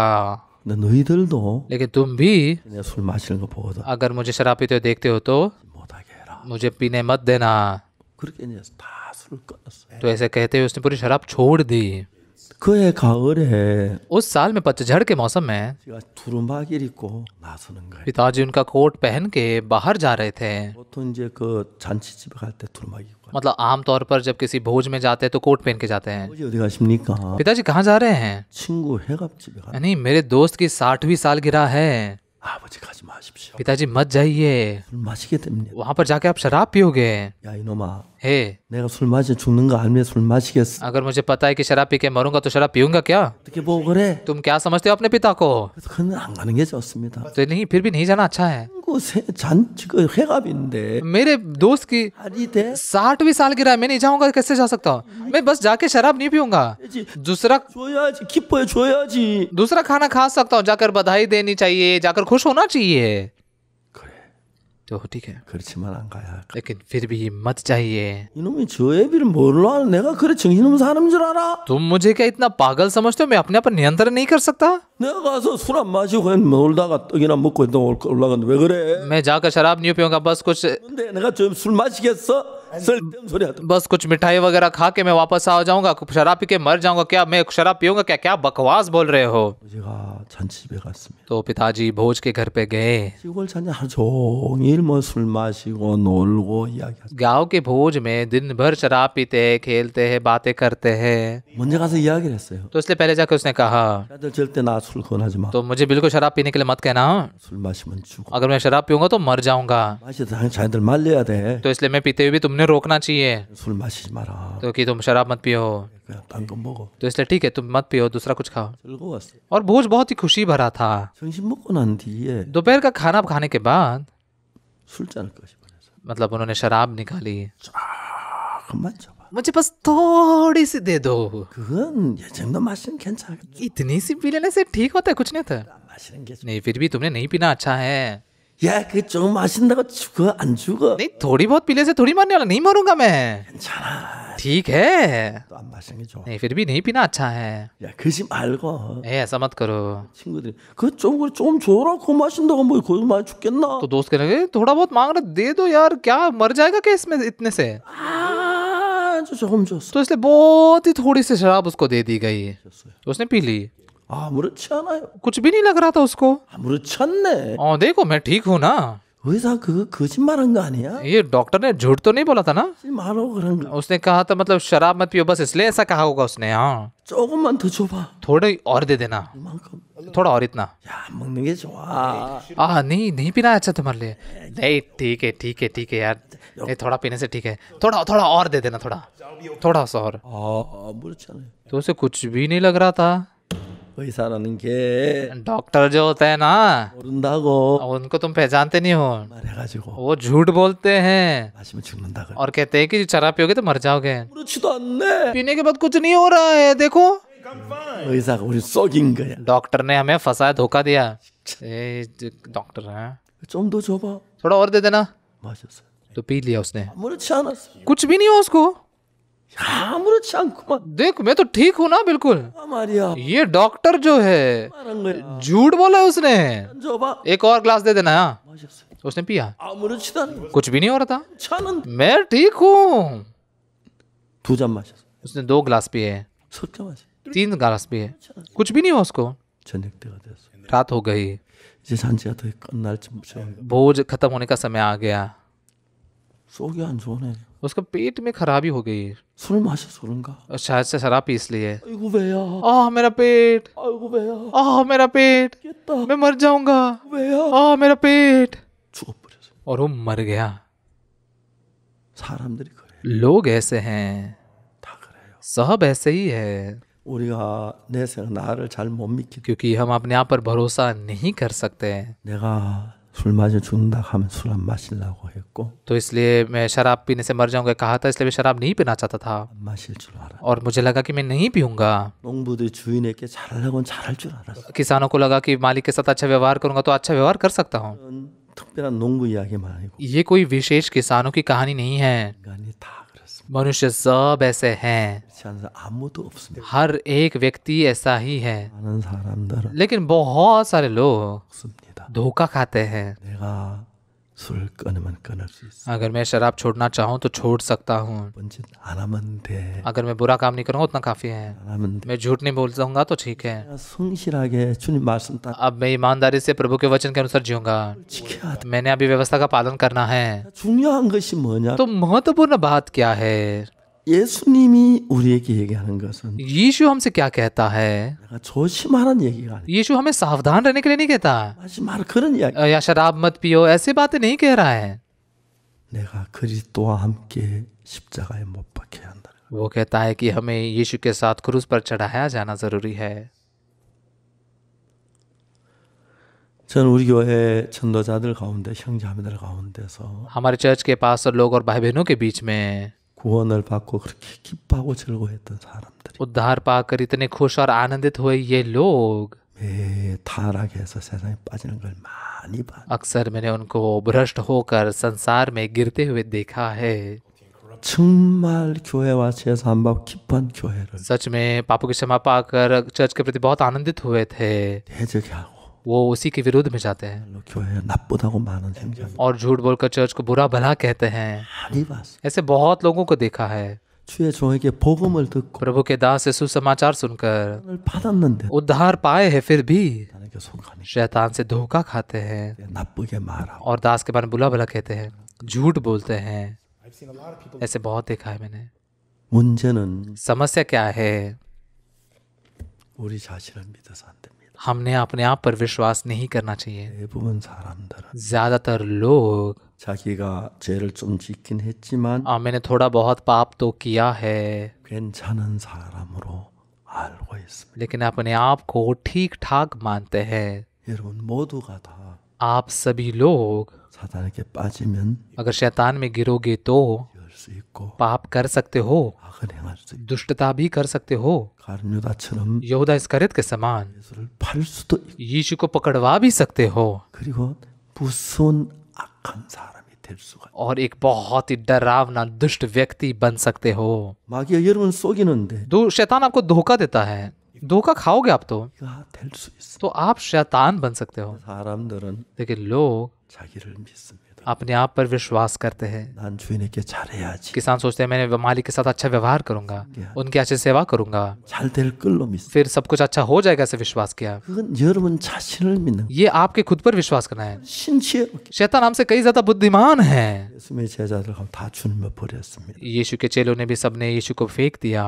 예수님을 팔아먹. यहूदा इस्करियत ने यीशु को पकड़वा भी दिया। 보면 그런 얘기 많습니다. बाइबल में देखेंगे तो ऐसे बहुत सारी कहानियां लिखी हैं। 여러분 그 사사기를 읽어보면 अगर आप न्यायियों की पुस्तक को पढ़ोगे तो 백성 하나님 믿고 잘하다가 इजराइल लोग परमेश्वर पर अच्छे से विश्वास कर रहे थे, लेकिन थोड़ा अच्छे से रहने लगते हैं तब परमेश्वर को फेंकते हैं 를 숨기고 और बाल की सेवा करते हैं, अश्तोरोत की सेवा करते हैं, ऐसा करते हैं। 저주를 내립니다. परमेश्वर शाप देता है 되게 하면 और फिर वो बंदी बनते हैं 울며 고생하면 뉘우칩니다. और फिर रोते हुए तकलीफों में पछताते हैं 은혜 주면 और फिर जब परमेश्वर छुड़ाता है फिर से वो वैसे ही जाते हैं। 힘들어 숨기고 थोड़े समय के बाद फिर से अन्य जातियों के देवताओं के पास जाते दुष्टता करते हैं, ऐसा उसी में पाप में गिरते हैं। 이것이 인간입니다. ये मनुष्य है। 사람들은 लेकिन लोग 딴 사람은 다 그래도 सब कहते हैं कि दूसरे तो ऐसा करेंगे, लेकिन 나는 그렇지 않을 걸로 생각을 합니다. मैं ऐसा नहीं करूंगा, ऐसा सोचते हैं।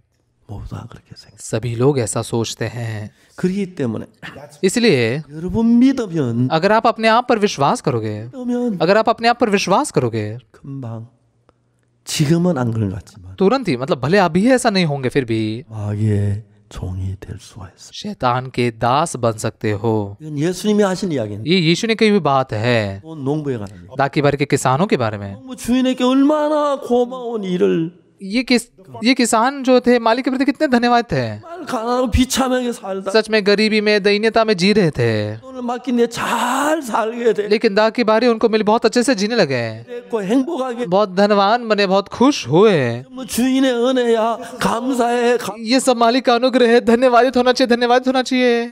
나는 많은 사람들이 예수 피로 제사함 받고 मैंने देखा है कि बहुत सारे लोग यीशु के लहू से पापों की क्षमा पाकर खुश होते हैं। 주님 위해서 प्रभु के लिए 사람 많았습니다. जीना चाहने वाले लोग बहुत सारे थे। 제가 1962년에 제사함 받았고 1962 साल में मैंने पापों की क्षमा पाई 선교학교를 갔습니다. और मिशनरी स्कूल में मैं गया। 그때 तब 대구에 우리 형제자매들 수백 명이 अब देखो कि हमारे 100 से ज्यादा भाई बहनों में से 예수님만 위해 살려고 모두 결심하고 सभी ने ऐसा तय किया कि वो केवल यीशु मसीह के लिए ही जिएंगे। 그 사람은 지금 한 명도 예수 위해 사는 사람이 없습니다. उनमें से अभी एक भी नहीं है जो यीशु के लिए जी रहा है। 다 육으로 흘러갔고 सब शरीर में बह गए, 세상으로 흘러갔고 संसार में बह गए 악으로 빠져. और पाप में गिर गए। 그러면서 तो फिर भी 이야기를 합니다. वो कहते हैं 그 형제 그랬어. नहीं, ये भाई ने ऐसा किया, 안 그럴 것 같죠? लेकिन मैं ऐसा नहीं करूंगा, ऐसा लगता है ना, 자기는 잘할 수 있을 것 같지? ऐसा लगता है ना मैं अब बेहतर काम करूंगा, 자기는 교회 대적 안 할 것 같지? मैं चर्च के विरोध में नहीं जाऊंगा, ऐसा लगता है ना, 자기는 타락 안 할 것 같지? मैं भ्रष्ट नहीं होऊंगा, ऐसा लगता है ना। 전부 사단에게 속습니다. सब शैतान से धोखा खाते हैं। 예수님은 누구든지 나를 따르려면 इसलिए यीशु कहता है जो कोई मेरे पीछे चलना चाहता है 자기를 부인하고 वो अपने आप का इनकार करे, 자기를 부인하고 अपने आप का इनकार करे। 그렇기 때문에 우리가 예수를 믿으면서 इसलिए यीशु पर विश्वास करते हुए भी 복을 받았어. और मैंने परमेश्वर का आशीष पाया है। परमेश्वर के प्रति अच्छा व्यवहार करना चाहिए, अच्छे सेवा करनी चाहिए, परमेश्वर के लिए जीना चाहिए। 마음들 많이 일어나시죠. ऐसे बहुत सारे मन उभरते हैं हम और ऐसे शुरुआत करते हैं हम, 그런 문제가 됩니다. लेकिन फिर समस्या होती है, 나를 믿지 말아야. हमने खुद पर विश्वास नहीं करना चाहिए, 나를 부인해야. अपने आप का इनकार करना चाहिए। 1962년도에 1962 साल में 선교학교 있을 때 जब मैं मिशनरी स्कूल में था 나보다 훌륭한 분들 다 많았어. मुझसे महान ऐसे बहुत सारे लोग थे. 지금 다 어디 있는지 모릅니다. आप सभी वो कहाँ है मैं नहीं जानता. 정말 सच में 저는 मैं 하나 한 게 있습니다. एक चीज को मैं जानता हूँ 내가 내 생각 따라가면 망한다. कि अगर मैं मेरी सोच के पीछे जाऊंगा तो बर्बाद होऊंगा. 생각 따라가면 망한다. अगर मेरी सोच के पीछे जाऊंगा तो बर्बाद होऊंगा. 좋은 생각이 떠오르면 तो कभी कभी ऐसे अच्छी सोच उभरती है. 참 잘 될 것 같습니다. ऐसा लगता है सब कुछ बहुत अच्छे से होगा. 내 생각인가? लेकिन ये बस मेरी सोच है क्या? 하나님은 원하시는 거예요. परमेश्वर है चाहता है क्या ऐसा? 나를 믿지 않았습니다. मैंने अपने आप पर विश्वास नहीं किया. 근데도 लेकिन फिर भी 종종 또 나 순간 나를 믿을 때가 있고 कभी कभार मैंने अपने आप पर विश्वास भी किया 실수할 때가 있죠. और गलती भी कई बार की. 대부분 사람 내가 구원받고 기쁘고 즐거우니까 ज्यादातर लोग मैं उद्धार पाकर खुश और आनंदित होते इसलिए. 진짜 곱고 예쁜 아내 얻은 남자가 सच में वो आदमी जिसने इतनी सुंदर और अच्छी पत्नी पाई, 자기 아내 사랑하면서 वो अपनी पत्नी से प्रेम करते हुए भी 생각 하나가 들어오니 एक सोच जब उसमें आती है 버리 वो पागल हो जाता है. 견디는 वो सहन नहीं कर पाता. 악한 영이 दुष्ट आत्मा जो है 그 역사에서 वो उनके अंदर काम करता है. 마음을 넣으면 और दुष्ट मन जब वो आप में डालता है 신이 될 수밖에 없어. तो आप बस दुष्ट ही बन सकते हो. 삶을 받아도 पाप की क्षमा पाकर भी 수밖에 없고 भ्रष्ट ही हो सकते हो. 죄사 한번 어떻게 그래? और पापों की क्षमा पाकर ऐसा कैसे कर सकते हैं? 갑니다. ये समझ में नहीं आता. 그러나 लेकिन 많은 참된 교회가 पापों की क्षमा पाया हुआ सच्चा कलीसिया भी 오래 가지 않는다고 ज्यादा लंबे समय के लिए टिकी नहीं रहती, 한다고. भ्रष्ट हो जाती है. 저는 제 주위에서 मैंने मेरे इर्द गिर्द 안 받고 뜨겁게 주님을 사랑하는 사람 पापों की क्षमा पाकर बहुत ही जोश से परमेश्वर की प्रेम करने वाले लोगों को देखा है.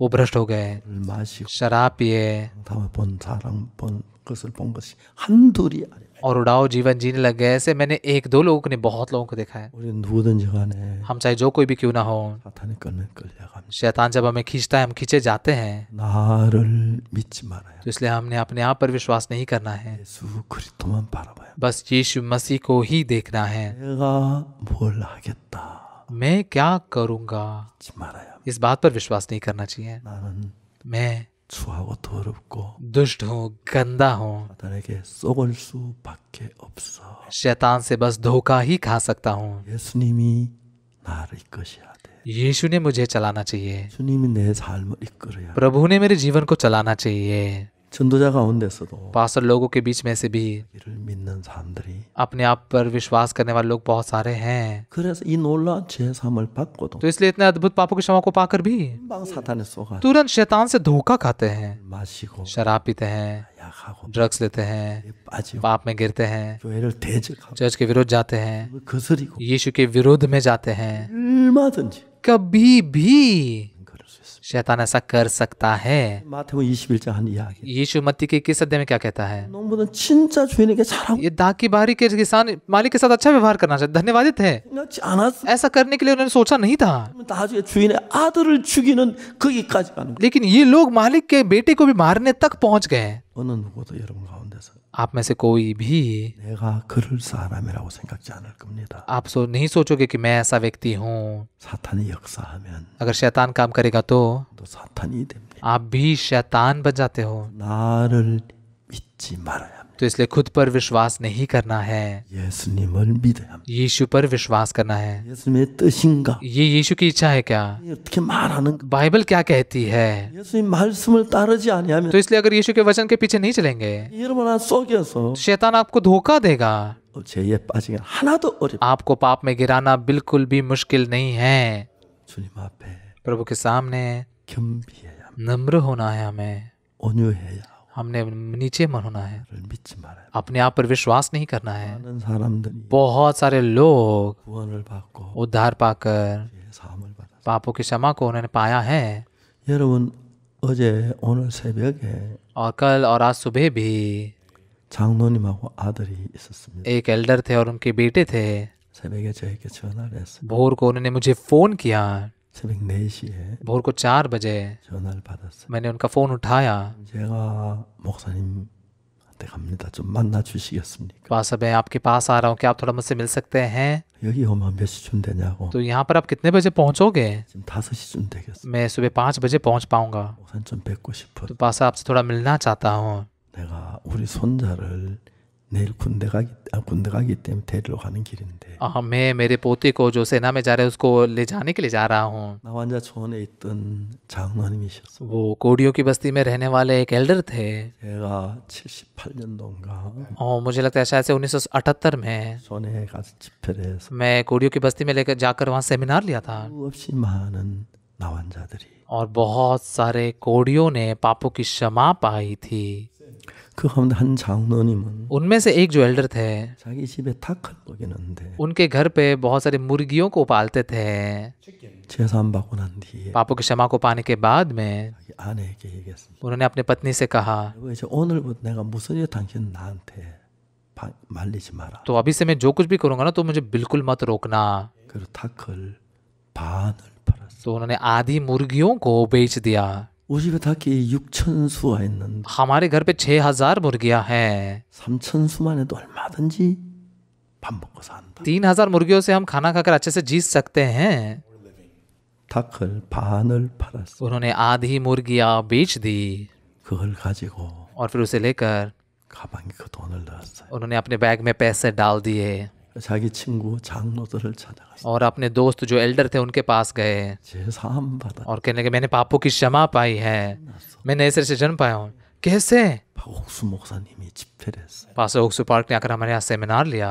자네들도 내가 박옥수만 소개해 줄 테니까 तो मैं भी तुम्हें पास्टर पार्क का परिचय करवा के देता हूँ, 집회 한번 해봐. तुम भी उनको बुलाओ और सेमिनार कराओ 거듭나. और फिर तुम नए सिरे से जन्म पाओ। 충만했어. हमारा चर्च पूरा आत्मा से भर चुका है। 우리가 예산이 없어 못해. नहीं, हमारे यहाँ पर इतना बजट नहीं है। 이럴 줄 알았어. मुझे पता था ऐसा कहोगे। 이렇습니다. तो उन्होंने बैग खोला 돈을 세려가지고 और पैसे गिनकर 그러면 되지. इतना काफी होगा ना, 그래서 इसलिए 7개 교회인가 그렇게 해서 그 장로님으로 그 집회를 했어. 7 चर्चेस में उन एल्डर के द्वारा हमने सेमिनार लिया। 나완자들 가운데 참 많은 사람이 죄 사함을 받았어요. कोड़ियों में से बहुत सारे लोगों ने पापों की क्षमा पाई। 충무외족교회라는 교회는 चुंगुवे जो नाम का जो चर्च था 회갑이신 वहाँ के पास 60 साल के हो रहे थे। 나완자들은 정말 끈끈한 그 사랑 कोड़ियों में बहुत ही अटूट ऐसा प्यार होता है, 회가 잔치를 하려고 준비를 했어요. तो इसलिए उनके 60 साल के उस जन्मदिन की तैयारी कर रहे थे। 싫다. नहीं, मुझे नहीं चाहिए, 갈란다. मैं बाहर कहीं जा रहा हूँ। 목사님 우리 아버지신데 पास्टर आप हमारे पिता हो, 우리가 잔치를 왜 그래서 आपका 60वां जन्मदिन है, आपने तो ये भोज करना ही चाहिए। 목사님 얘기를 했어요. वो पास्टर ने कहा 다 싫다. नहीं, मुझे नहीं चाहिए। 너 원하는 잔치, 내 원하는 잔치. आपने आपको चाहिए वो भोज नहीं करना चाहिए, मुझे चाहिए वो भोज करना चाहिए। 원하는 대로 하세요. 우리 다 해드릴게. ठीक है पास्टर, आपको जो चाहिए वो कीजिए, हम सब करेंगे आपके लिए। 그러면 तो फिर 우리 회갑 한 주간 하자. 잔치. हम 1 हफ्ते के लिए 60 साल के जन्मदिन को बनाएंगे। ठीक है पास्टर जी, 박옥수 목사 초대해서 집회하자. हम पास्टर ओक्सू पार्क को आमंत्रित करेंगे और सेमिनार लेंगे। 충무애족교회 और चुंगमू है जो चर्च था, 나완자촌에 가서 한 주간 집회를 했어요. उस कोड़ियों की बस्ती में जाकर मैंने 1 हफ्ते तक सेमिनार लिया। 수많은 나완자촌에 갔습니다. बहुत सारे से कोड़ियों की बस्ती में मैं गया। 아들하고 차를 타고 मेरे बेटे के साथ गाड़ी में बैठकर 갈 때면 जब मैं दूसरे शहरों में जाता था, 인구가 मैं कहता था यंगुक, 산골에 넘으면 उस पहाड़ को पार करके 회가 있는 वहाँ पर एक चर्च है, 그게 무슨 장로님이 있어. वहाँ पर एक एल्डर है, 뭐냐. वो एक कोड़ियों की बस्ती है। 많은 사람이 구원을 받아. वहाँ पर मैंने सेमिनार लिया, बहुत लोगों ने उद्धार पाया। 내가 아버지가 가서 집회했던 और वहाँ पर भी मैंने सेमिनार लिया था। 그때 나완자교회 참 많은 사람 죄삼. उस समय मैं कोड़ियों के चर्च में से बहुत सारे लोगों ने उद्धार पाया। 나완자촌에 가서 같이 한 친구처럼 지내고 हम कोड़ियों की बस्ती में जाकर दोस्तों के समान जीते थे, साथ में खाते थे, 마시고 साथ में पीते थे, 같이 자고. साथ में सोते थे। 나중에 나완자들이 그랬습니다. बाद में ये सारे कोड़ी कहने लगे 무슨 틀림없이 나만 잘 거야. पास्टर पार्क पक्का एक कोड़ी ही होंगे। 나오더니 목사님 솔직하게 얘기하자. और फिर मेरे पास आकर कहने लगे पास्टर सच सच बताइए। 솔직히 얘기하라 그래요. क्या सच सच बताओ मैं आपको? 알아요. नहीं, हम सबको पता है। 그런데 क्या पता है आपको? 솔직히 얘기하세요. सच सच बताइए पास्टर, 숨기가 하나도 없어. मैं आपसे कुछ नहीं छिपा रहा हूँ। 다 알아요. नहीं, हम सब जानते हैं। 이거 뭔데 이야기를 해봐요. क्या है वो बताइए तो मुझे भी। 목사님 나 환자 맞지요? पास्टर आप कोड़ी है ना? 아직은 아니야. नहीं, अभी तक तो नहीं हूँ। 1년 후에 얘기해 줄게. 1 साल के बाद मैं आपको बता देता हूँ, 나 환자 이제 걸리고 3년 지내야 한다. 3년 뒤에. क्योंकि कोड होने के बाद में 3 साल के बाद पता चलता है, तो 3 साल के बाद मैं आपको बताता हूँ।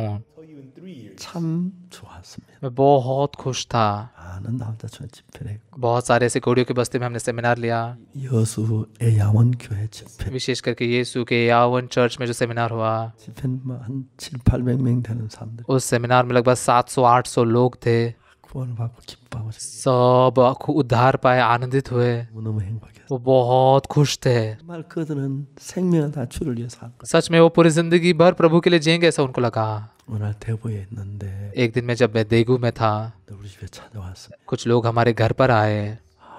우리 교회 목사님이 좀 문제가 있습니다. वो आकर कहने लगे हमारे चर्च के पास में कुछ समस्या है। 그래서 권고를 했습니다. मैंने जाकर उनसे बात की, 근데 자기 생각 따라서 लेकिन वो अपने सोच के पीछे गए। 여러분 생각을 믿지 마십시오. आप आपकी सोच पर विश्वास मत कीजिए। 괜찮다고 대부분 생각하고 있어요. ज्यादातर लोग सोचते हैं कि मैं तो ठीक हूँ, 신앙생활 잘할 수 있다고 생각. आत्मिक जीवन अच्छे से जी सकता हूँ, ऐसा सोचते हैं। 오늘 이야기 마태복음 21장은 आज जो हमने मत्ती का 21 अध्याय पढ़ा, 바로 포도 농부가 우리입니다. ये यहाँ के किसान हम हैं, 뭘 받고 행복을 잘 살아. आशीष पाए, खुशी से आनंद से जी रहे हैं। 읽어보세요. लेकिन आप न्यायी को पढ़िए।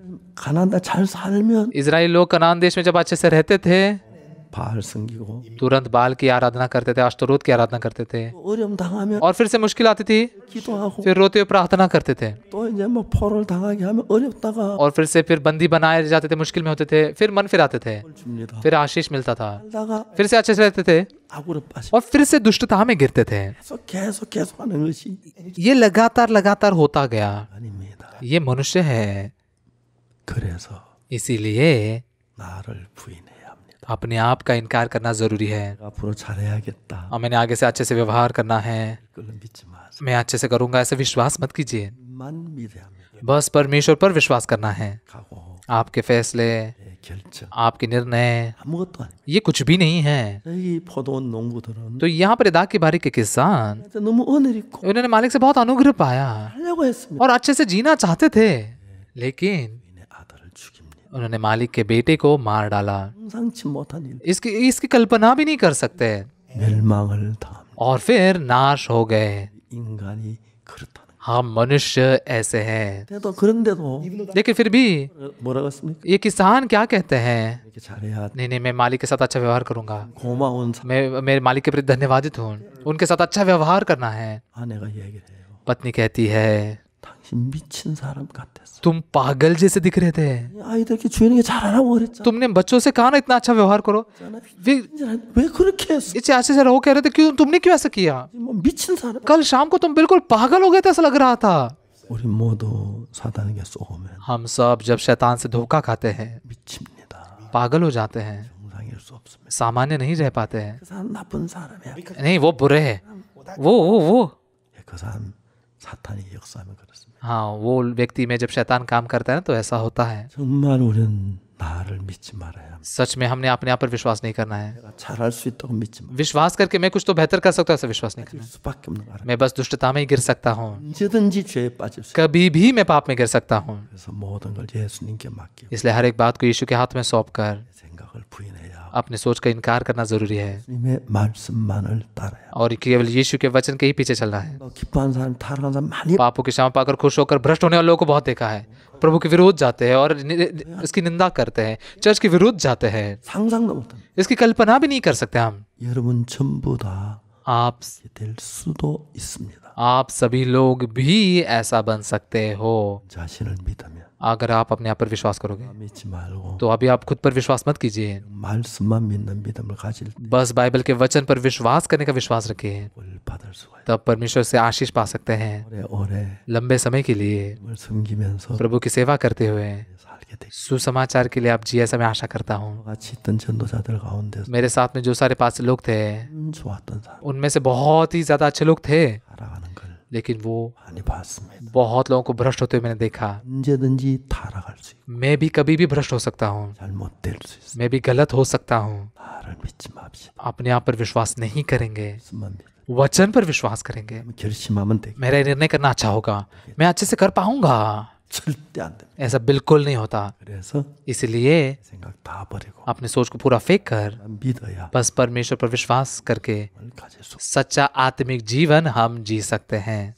आइए हम प्रार्थना करते हैं। 하나님 아버지, परमेश्वर पिता, 성경을 통해서 बाइबल के द्वारा 이 자세히 우리 모양을 가르쳐 줬어. आपने हमें हमारे सच्चे स्वरूप को दिखाया। 보통 농부 이야기, ये किसानों की कहानी 다른 이야기 아니에요. दूसरी कोई कहानी नहीं है, 이야기입니다. हमारी कहानी है। 주인의 은혜 입었고 हमने मालिक का अनुग्रह पाया है, 복을 받았는데 आशीष पाया है, 아들을 죽입니다. लेकिन मालिक के बेटे को मारते हैं। 그럴 수 있어. हम ऐसा कर सकते हैं। 믿지 말고 हमें अपने आप पर विश्वास मत करने दीजिए, 이렇게 하시고 परमेश्वर पर विश्वास करने दीजिए। 오늘 결심을 믿지 मेरे निर्णय शक्ति पर विश्वास करने मत दीजिए। 한 인간이 मैं निकम्मा व्यक्ति हो जाने दीजिए। 하나님만 믿게 해줘. प्रभु पर ही विश्वास करने दीजिए 섬기면서 और परमेश्वर की सेवा करते हुए 살게 해줘. आशीषित जीवन जीने दीजिए। 모두를 축복해 주. हम सभी को आप आशीष दीजिए प्रभु। 감사합니다. धन्यवाद। 예수님 이름으로 기도합니다. यीशु के नाम से मैं प्रार्थना करता हूँ, आमीन। 여러분 감사합니다. बहुत बहुत धन्यवाद।